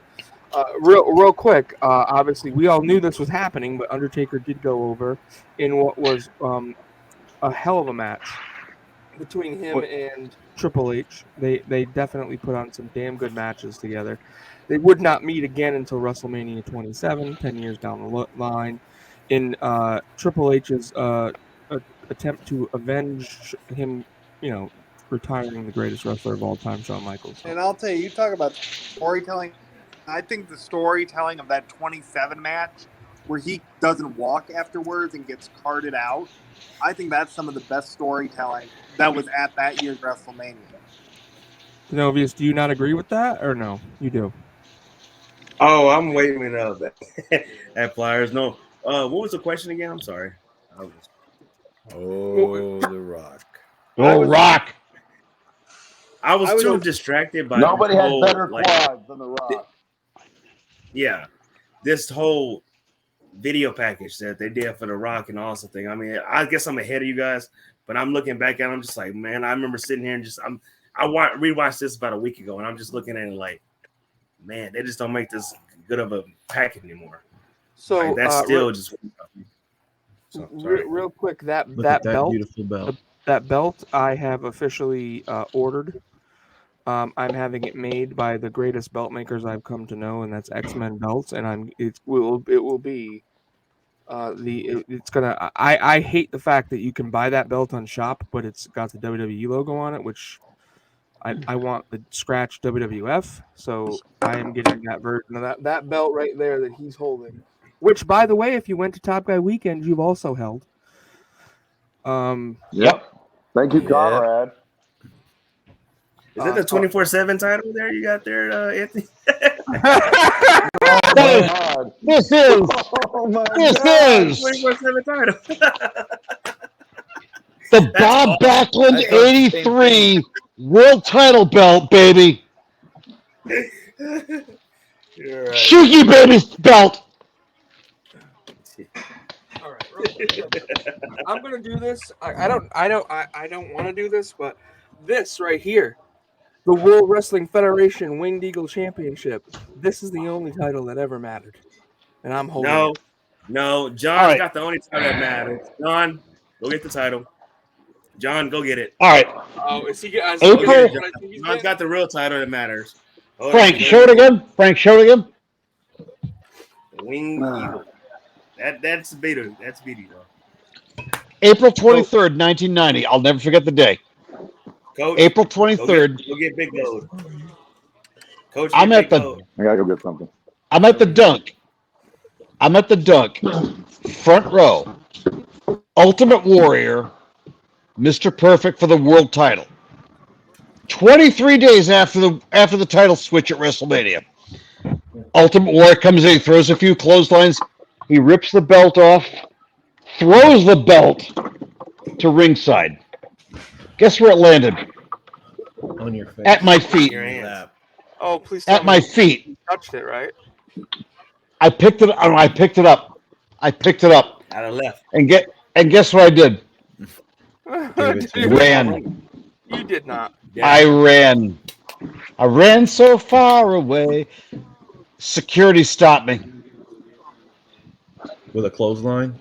They took the belt off me. And they did. I did not see who won the match. I assume Warrior won. They took the belt off me, detained me at the Dunkin' Donuts Center security office, and then let me go. I had the belt in my hands. I was on my way out the exit.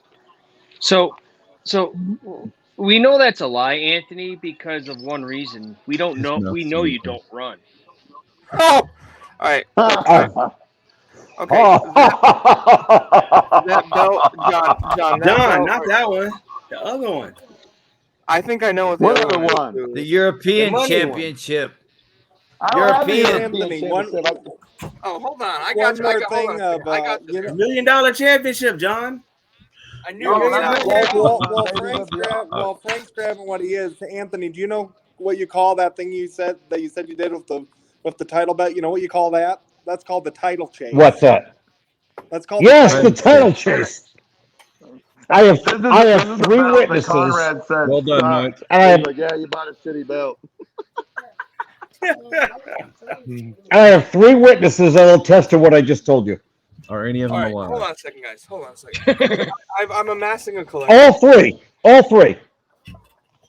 There's no other better intercontinental title than this one, right here.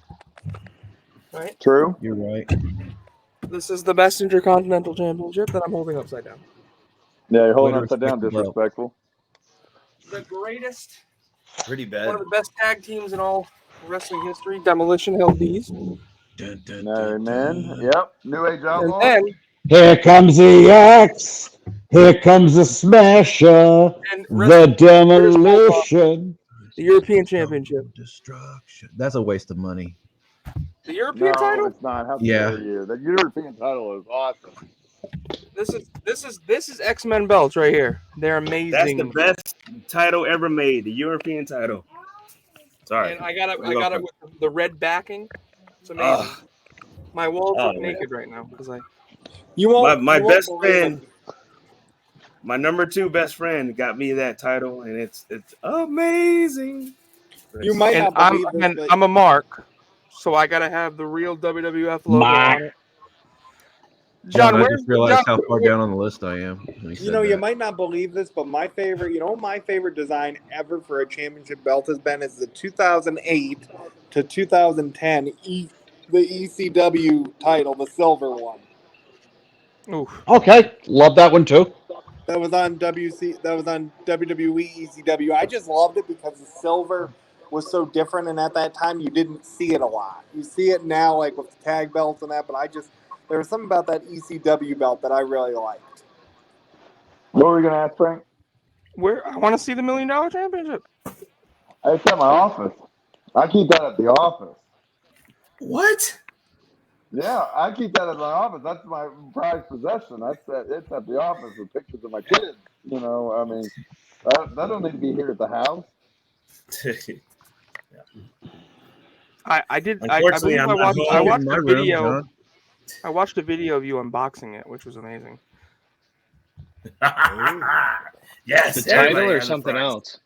T-Rob, what did you say, by the way? What were you? I said John can keep that belt in my room in the T-Rob wing.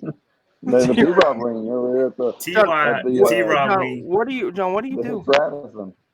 I'm in real estate and construction. Oh well, there you go. So there is definitely. I'm gonna need a Bruno wing in the house too then. He's an Come Irish on, mob. buddy. The John Radisson. He's an Irish. John Radisson. Yes, there it is. John Radisson. There you go. Means he'll sell your house and demolish it. Yeah. Okay, we gave it Pires I earlier. I listen to Conrad all the time, and he, when he says he wants to own his family homes or the houses he grows up on, I go, oh damn, that's a good idea. Maybe I should do the same thing. I can set you up with a good interest rate. Let me know. Coach! Plug. What's the NMLS? Coach, while we're here, tell us about your endeavor. Yeah. Trying to crack into the mortgage business. Well, you're doing it with a hell of a company, right? Anybody we've heard of? Yeah, I'm working with Conrad. Spent a week in Huntsville. That was cool.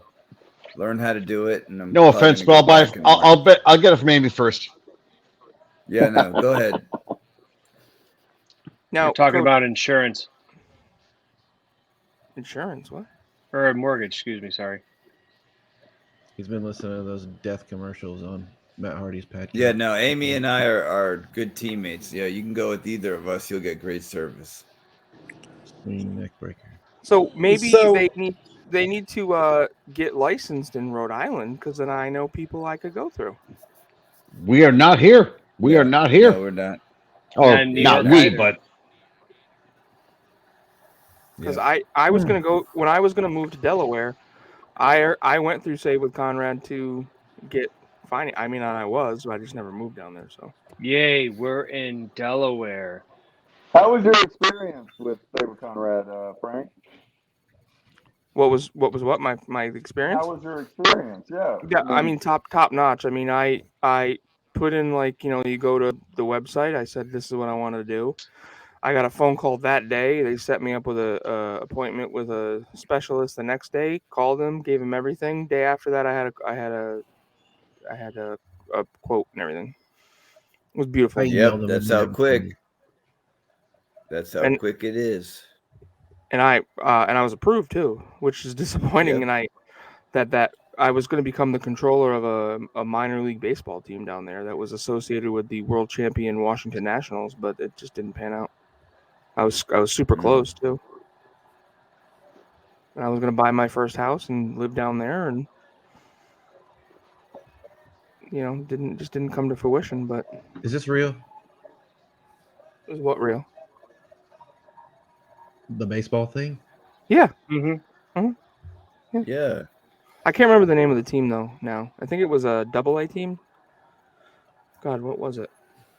I was like, I wanted it bad. Where is it again? It was Wilmington, Delaware. Oh, okay.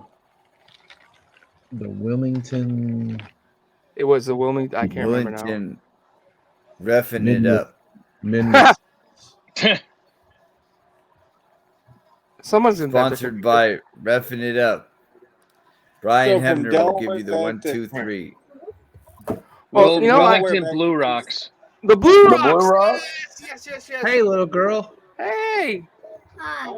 We're not violent. Hi. Hey, Kaya. How's your arm, baby? Kaya. Oh my You get your goodness, cast off yet, How is Kaya? her arm? How's her arm? Good. She got the cast off. See? Oh, I thought it was the other one. Sorry. Good job, baby. With my autograph on it? She still has it. She has it. She tells everybody, I got my cast. It's got Eric Bischoff's name on it and Jeff. I'm like, Jeff Jarrett. You don't have to say his last name. I said, you said Eric Bischoff's last name. Oh, okay, yeah. And Jeff. And Jeff. Yeah, and Jeff. I didn't get a call from Eric Uncle John. Bischoff. Big Sexy did down there. He got a phone call. Who else Yeah, got a phone call from Eric? I never got a call from Didn't you Bish. get I one, got a Mike? call. Did you get a phone call, Mike, from Eric?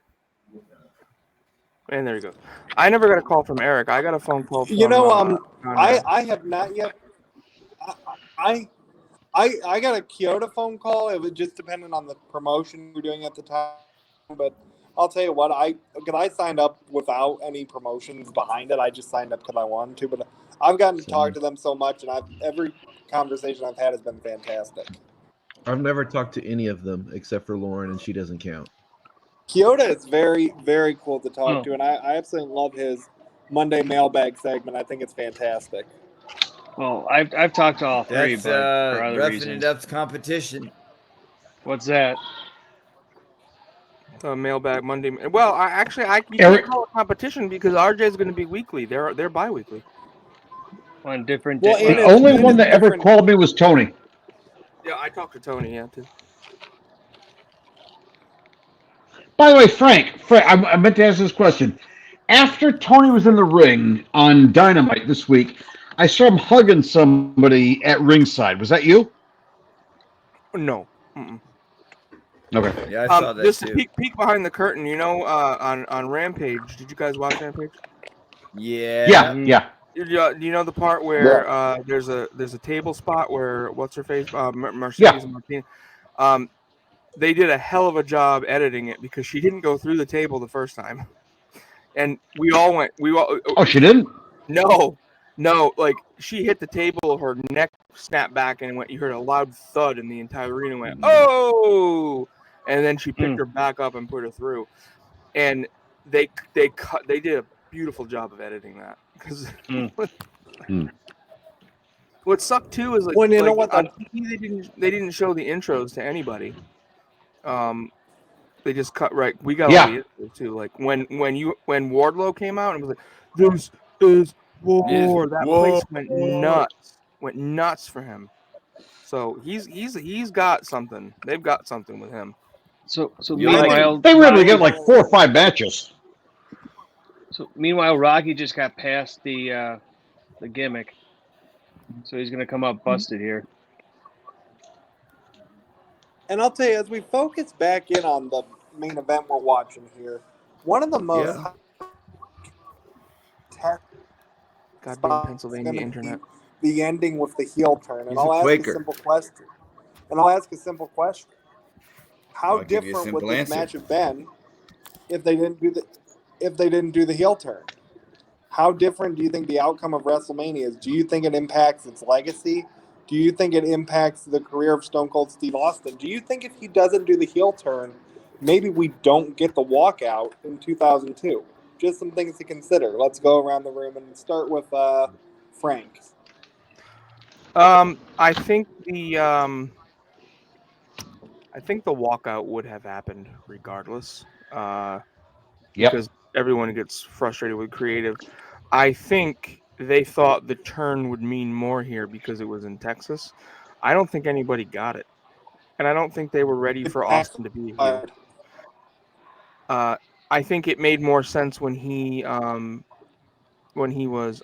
like the head of the alliance. I think he was more of a heel then, which happens later on. But here, I don't necessarily think.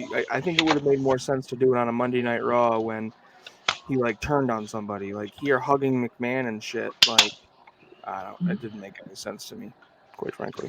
It kind of ruins a really good WrestleMania with him turning. You leave with a bad taste in your mouth, and WWE's not known for that. They're always there for the let's leave the fans happy, and that we got a little sour. Yeah. Well, I think if you do it here, I don't think we see Austin go to the Alliance. I think you still see him in WWE or WWF. Wait, but what if you do, RJ? What if you do have Austin? What if you do the heel turn in Cleveland at the Invasion pay-per-view, where you think he's going to be the knight in shining armor for the WWF, and then you do the turn right at the end of that, and he cost the WWF the match there, but you haven't had the previous heel turn? I think it means more.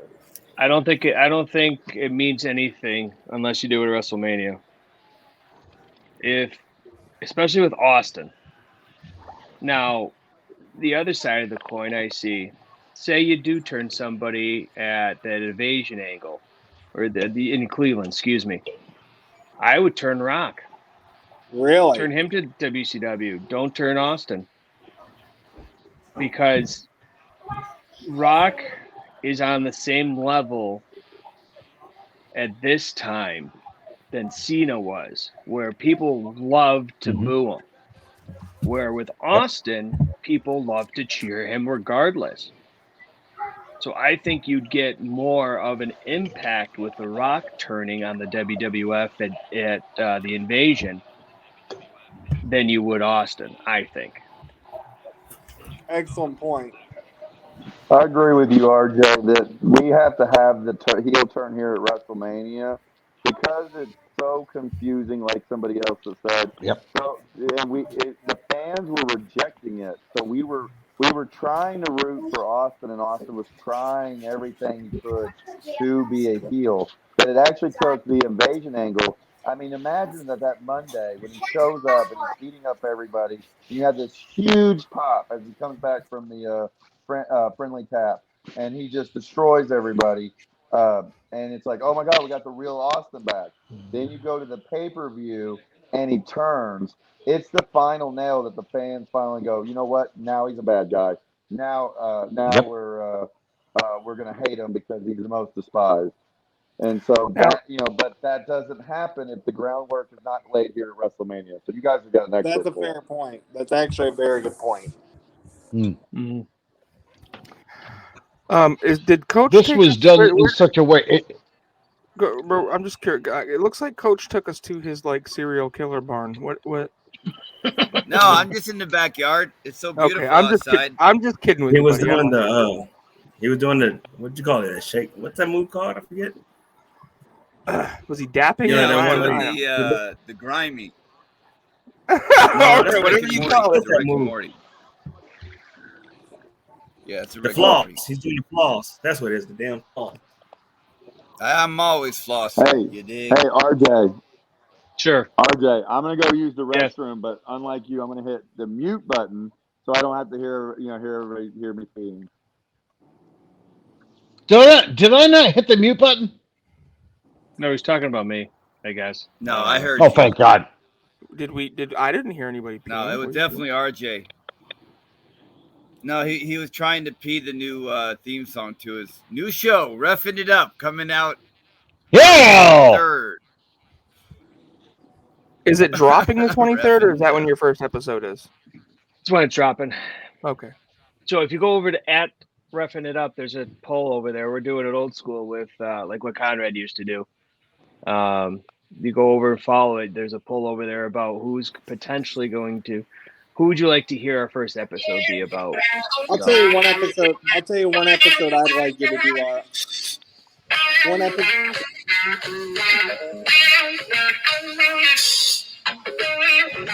The hell is that? There you go, Frank. John, get the title. What are you doing?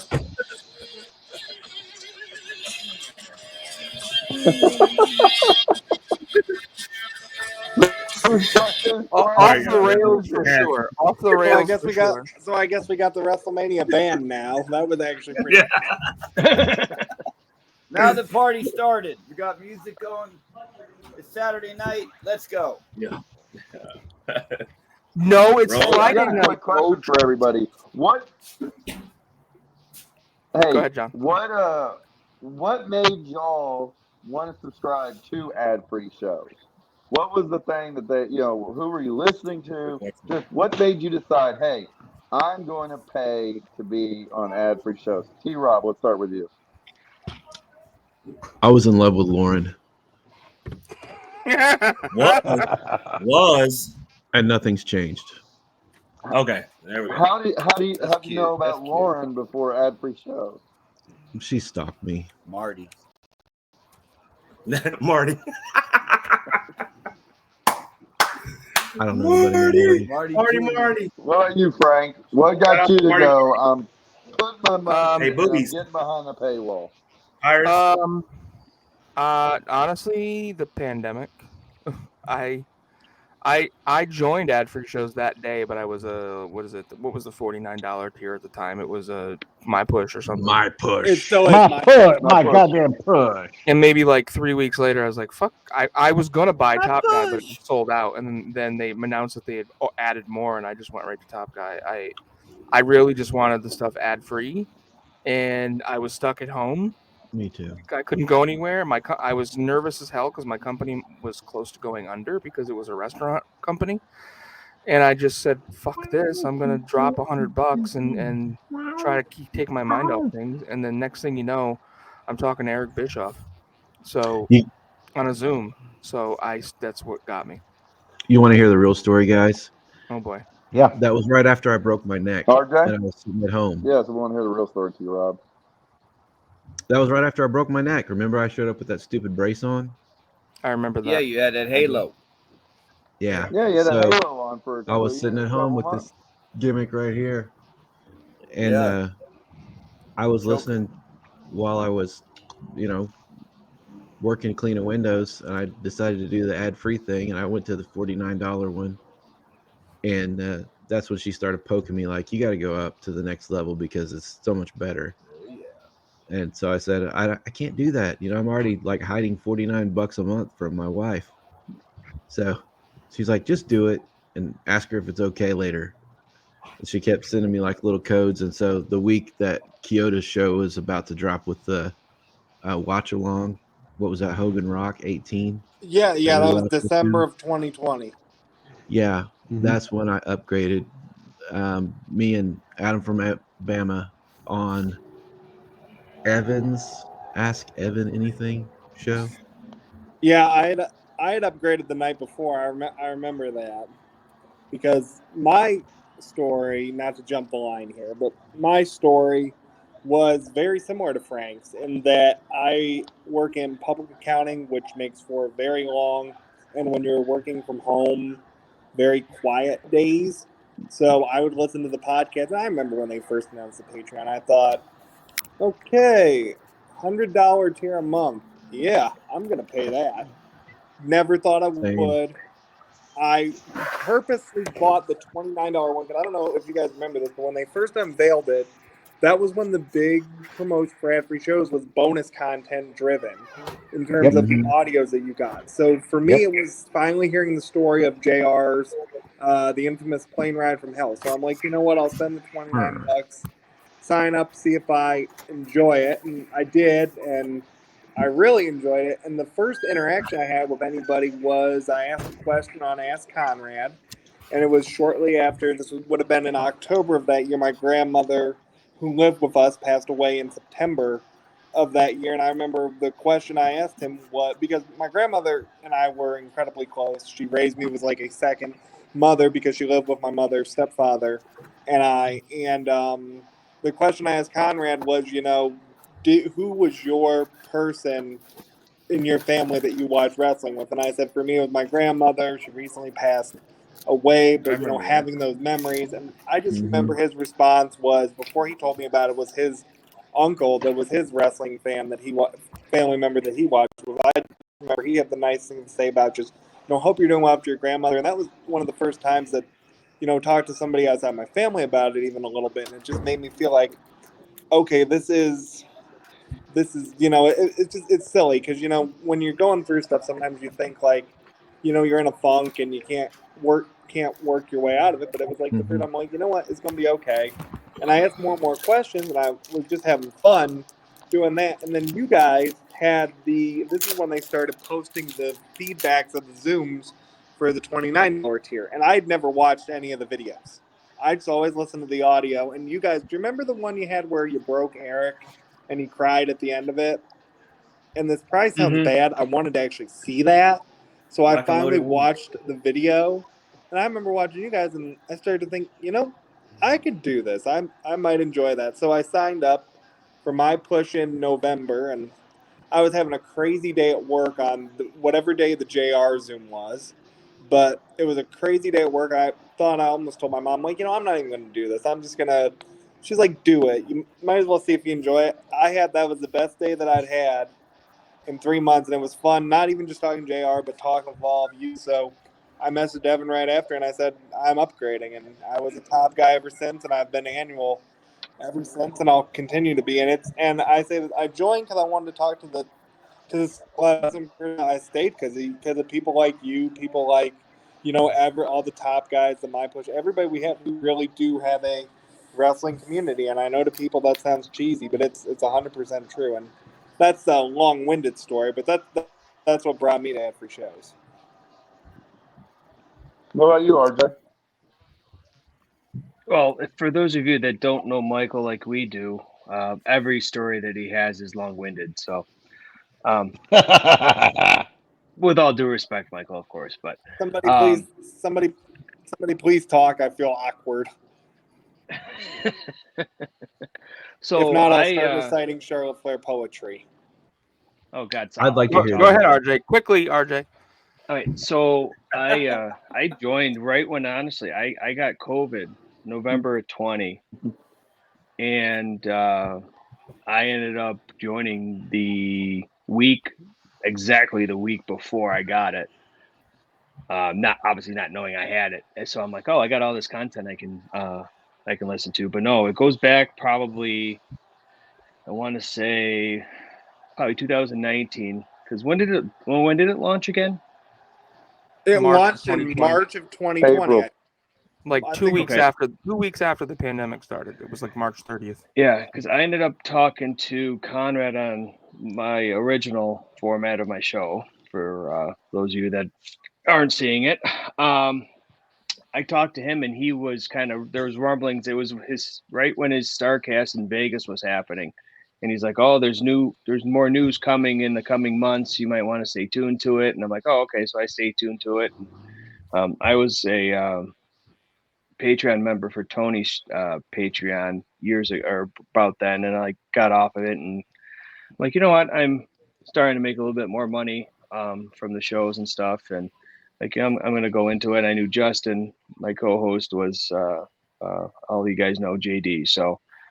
He was a part of it, and he's like, "Dude, you better come in. You're getting a lot of these great Zooms and what have you." And one thing led to another. I'm like, "Oh, what the hell?" I just did it one day, and as they say, the rest is history. Now I get to stare at the lovely face that is Anthony Pires, and have to have my eardrum blown out every time that he talks because he says "fucking go Pats" all the time. But go Pats. There it is. So, but no, it's just, and Michael is, I'll go off of what he said. It's just, it's like it's not a Patreon, really. It's not a group of, it's a group of wrestling fans that, just love what they see, what everybody does.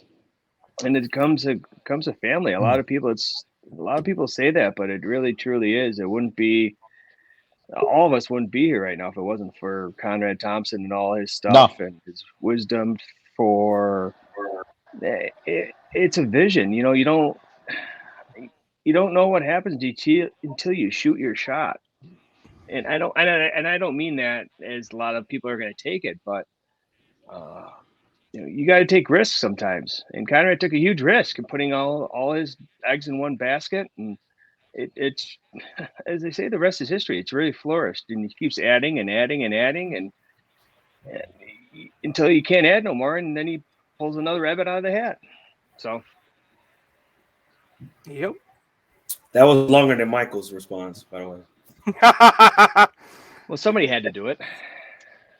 That's right. Leave it to RJ. Ringside rant. There we go. Anthony, what about you? Plug. Anthony, what about you? Oh my God! All right, I got burned bad. I was hesitant to join because I got burned by Bruce's Patreon. I joined. What's up? How did you get burned? What do you mean? I joined Bruce's Patreon and got nothing. I joined an upper tier. There were no calls. There was nothing. So when Conrad announced the ad-free shows, I joined at the enhancement level. That lasted about a month. I'm like, okay, I love the bonus stuff, so I'm gonna go toot. That lasted a month. I went to my goddamn push. The thing that made me go top guy was the Halloween party you guys had. Frank, I think you were there. I was there, yeah. I wanted to be there so bad. I wanted to be there so badly. I said I dressed up. I wanted to be at that event so badly. Yeah. Go ahead. So for Christmas 2019, I treated myself to, or 2020, I treated myself to Top Guy because I wanted to be at the Halloween party. That's the reason I joined up.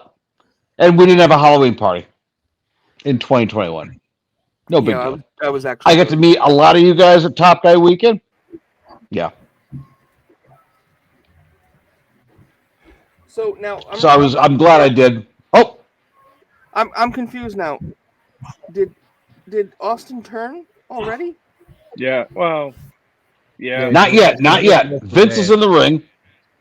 And I'd also like to get a count on how many times this has actually worked. This is always the guy goes down and he hits the wrong guy. Who did John? What about you? How'd you become a Top Guy? Or not?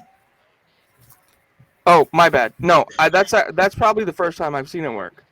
You're the host. Go ahead. I'll shut up. No, stop. No. I completely glazed over the question. That's my bad. Oh, I suck. I fucking suck. You don't suck, Frank. That's not what. Yeah, he does. Stop it. Get out of here. Get He out of here. sucks. You suck, Frank. Don't worry about it. Denovias, what We'll about kick you? into this How'd you later. get into AFS? Well, go back to the old Johnny Hixson boy. No, dear. he had told me back in, I want to say it's funny, man, because I was doing it. He's been telling me that since 2018 about Bruce's podcast. You know, so that's when we first started out with that one. And so he was like, "You really got to listen to this." I'm like, "Oh, I'll check it out one day." Blah blah blah. It's one thing. Like I like to listen to my music when I drive, whatever. Well, I so happen to have this delivery job, and where I was delivering auto parts to different mechanic shops or whatever. And so I was like, you know what? I'll go ahead and give this a try. So I started listening to it. This was before the ad-free shows part of it came before. So I started listening to Bruce's podcast. I'm like, this is awesome. And then when I'm driving, it's like putting me at peace because I'm like, I remember these matches and stuff like that. And I love to hear the backstories behind it. And so one day, me and John had called Whitney. He goes, Denovias. He goes, check this out. If we go ahead and sign up for ad-free shows, we won't get the ads anymore. You know, we'll get a chance to go to Conrad's house and have this big party and, you know, meet a couple of these guys before Bruce got hired back. So he's like, Bruce will be there, you know.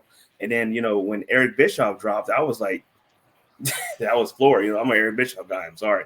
I am. Yeah. So when he got on me, I was like, oh, yeah, man, definitely. I was like, so he was like, okay, we're going to sign up. So me being me and John knows me. If I say I'm gonna do something, 9 times out of 10, I'm like, yeah, I'm gonna do it. So John, he didn't pull the plug yet.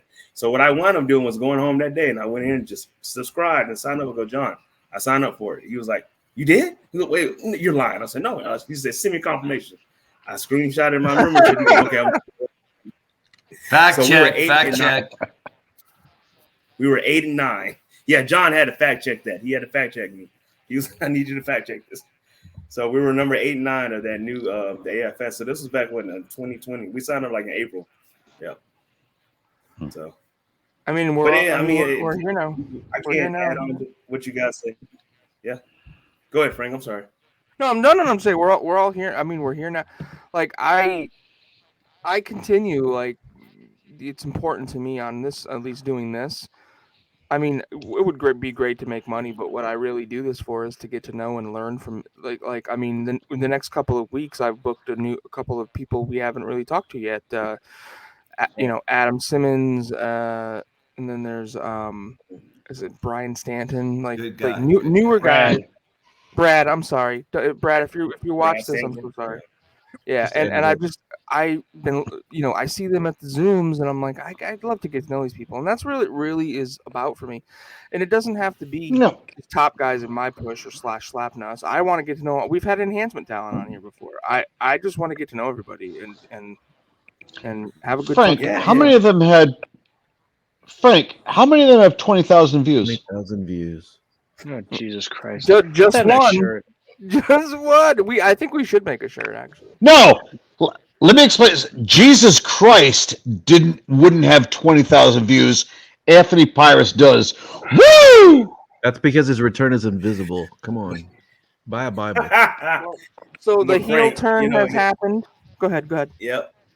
But it's funny, man, you say that because you remember like when I met you guys in Orlando, right? Mm-hmm. Yeah. When me and Coach went to Orlando to what was it, All Out, I guess?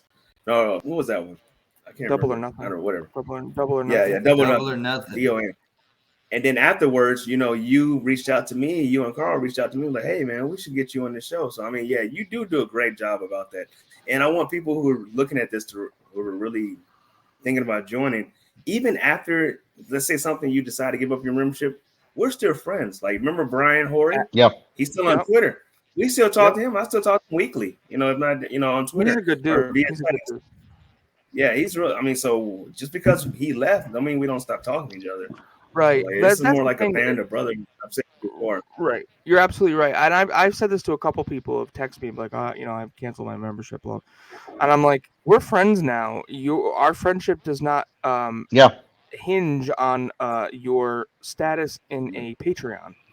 That's just the way I look at it. Like, I think honestly, like Anthony and I will probably be friends for life now. I mean, he's so damn close to me. He texted me the other day and wanted to go to Gray Sale. Unfortunately, I couldn't, but like, that's the kind of, we're going to a wrestling show in a couple weeks. I mean, we're going to WrestleMania Backlash. Oh, Frank, I ended up going to Gray Sale anyway. Had a freaking blast. Well, next time you do, let me know because I'll meet you down there. I'll give you more than 20 minutes notice. Okay. Appreciate that. So real quick on the show, the heel turn has happened. Austin is your new WWF champion. Vince is in the ring. The crowd is stunned. Stunned. We're gonna go around the room and we're gonna put a bow on this Wolfpack edition. So let's go around the room and just get final thoughts on WrestleMania 17, and let's start with Coach. The match for me that I look back on that I liked the most was the Shane and Vince match. I don't know. I just liked that match. It was real physical, real aggressive, and a good storyline.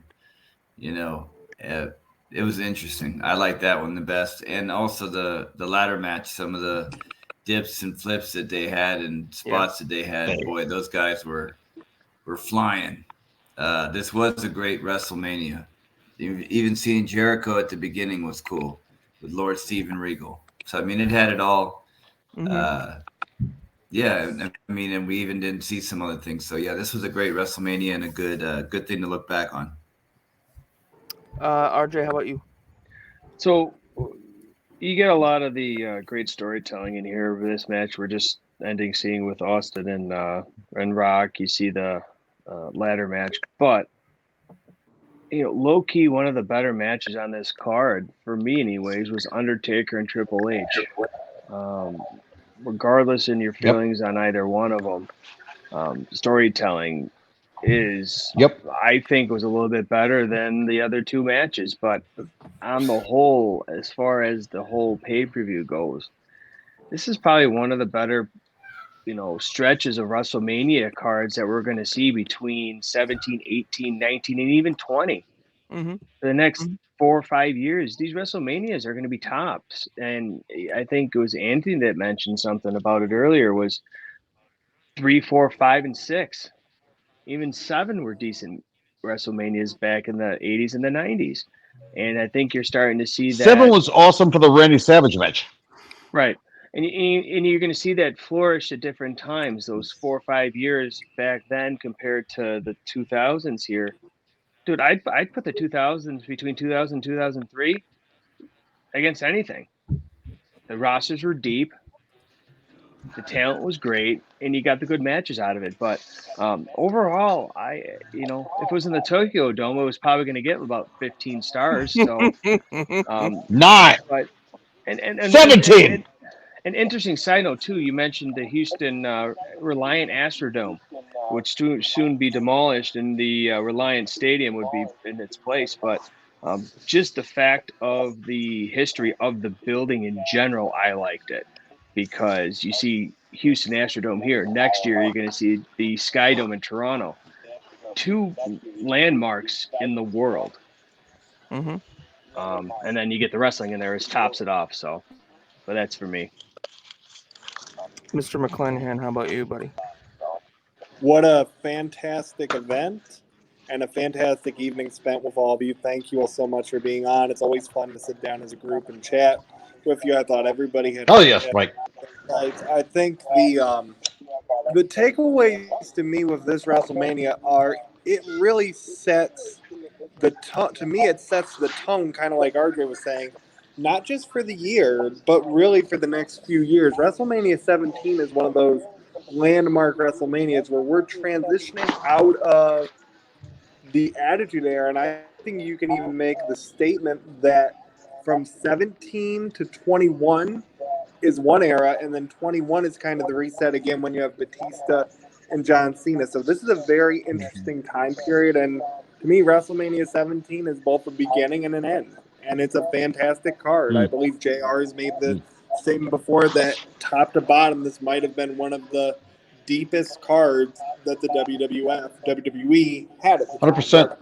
Just a fantastic evening with some great people. So thank you all so much for your time tonight. Very much appreciated. Frank and Mike, thank you for having us. Of course. T-Rob, your thoughts on this show? Well, I'm gonna echo everybody else. It's awesome. The reason I wanted to see it was because anytime you get to see a Rock Stone Cold match is a great night. They always give their best. Rock oversells on the stunner. Yeah, love that. I think that it could have been handled a little better with the turn, and we discussed the ins and outs of that. So whatever, we got what we got, and we're all still here for it. So exactly, that's what's great about this thing is we can talk about it, we can argue about it, we can fuss about it, we can thumb wrestle about it, and Pires can lose, and we still love each other. T-Rob, I accuse you of performance-enhancing drugs on that thumb of yours. Amy is. I will win Amy's hand yet. Hey, she let me touch her ass in Chicago, so I already got a one-up on you. Wow. Holy shit. I didn't expect that. There you go. Anyway, hey, I'm not married. By let, you mean she didn't call the police? No, she said Frank because I think I pinched Brandy's, and she's like, "What about me?" And she, shot it out, and I was like, "All right." Yeah, Brandy. Where's Brandy? Brandy's having a tough day. Everybody text her and tell her you love her. She had a tough day. Right, we love Brandy. We love her. She's the best. So my personal hero. What do you think of 17? I thought this was a great WrestleMania. I will say this though. I don't think this was the best WrestleMania. I still say 3 was the best. I think this killed the Attitude Era. Then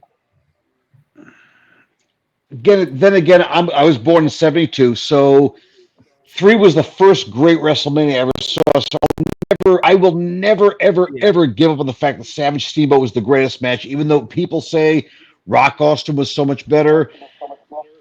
A great WrestleMania, no doubt, but yeah, he froze. Choked again. Rock match a year later.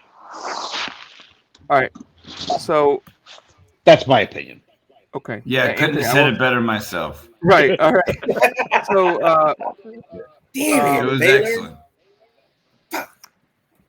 Sorry, John. Baylor won. Yeah, sick 'em Bears, baby, sick 'em Bears. All right. So when Michael dropped out, Denovias, you were next, right? Yes. All right. Your thoughts on 17?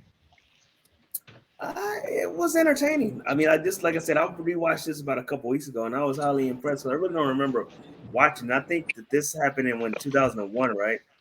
Yeah. I was coming off my major car wreck, so I was not in a mental catastrophe to even know what this was, But to me, I mean, I'm gonna play devil's advocate just because I love wrestling like that. I still say Chris Benoit and Angle was the best match in the card. I mean, it was just good. I did watch it. It was really good. It was. It was. Really good. Now, as far as doing the false finishes, like in the Austin Rock match, if that's your cup of tea, but I like the one finish, bam, it's over. I still have a problem with that today. So I like the whole, the traditional wrestling side of it. But it was a great pay-per-view. Was it my favorite WrestleMania? No. I still think the one when Shawn got retired by Undertaker was probably my favorite one. That's the reason why I hate Undertaker too. Yeah. So, 26. That was a great WrestleMania. It was. Phoenix. John, your thoughts on WrestleMania 17? This is one of my favorite WrestleManias. I mean, you saw from the beginning of this show to the end of the show, every single match had a storyline built in. They had a video montage to tell you what this thing was, or what was happening. Everybody had a feud. Everybody had a story. It felt like back 20 years ago that every match meant something. That everybody, that there wasn't just the A story. There was an every story. So 20 years later, I can still remember this thing to the day. Every one of these matches. I'm not going to say it's the best WrestleMania. I mean, Pires is right. WrestleMania 3 is holds way more monument. Mega Power Class 5. I mean, Warrior Hogan. There's all sorts of matches, but this for sure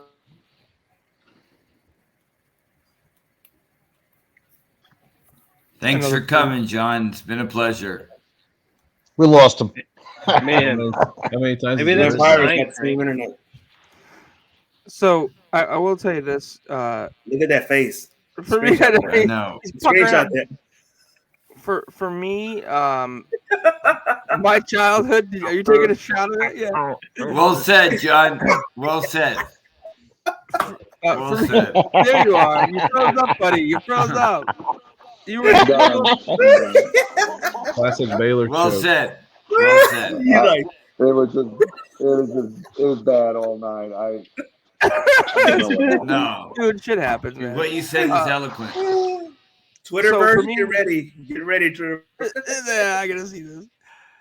For me, WrestleMania, I loved 3, but I didn't start watching wrestling until '88. So 3 and 4, I didn't get to see until much later. I still am very fond of WrestleMania 3, very fond of WrestleMania 4, but I'm really into WrestleMania 5, the Savage Hogan story, WrestleMania 6.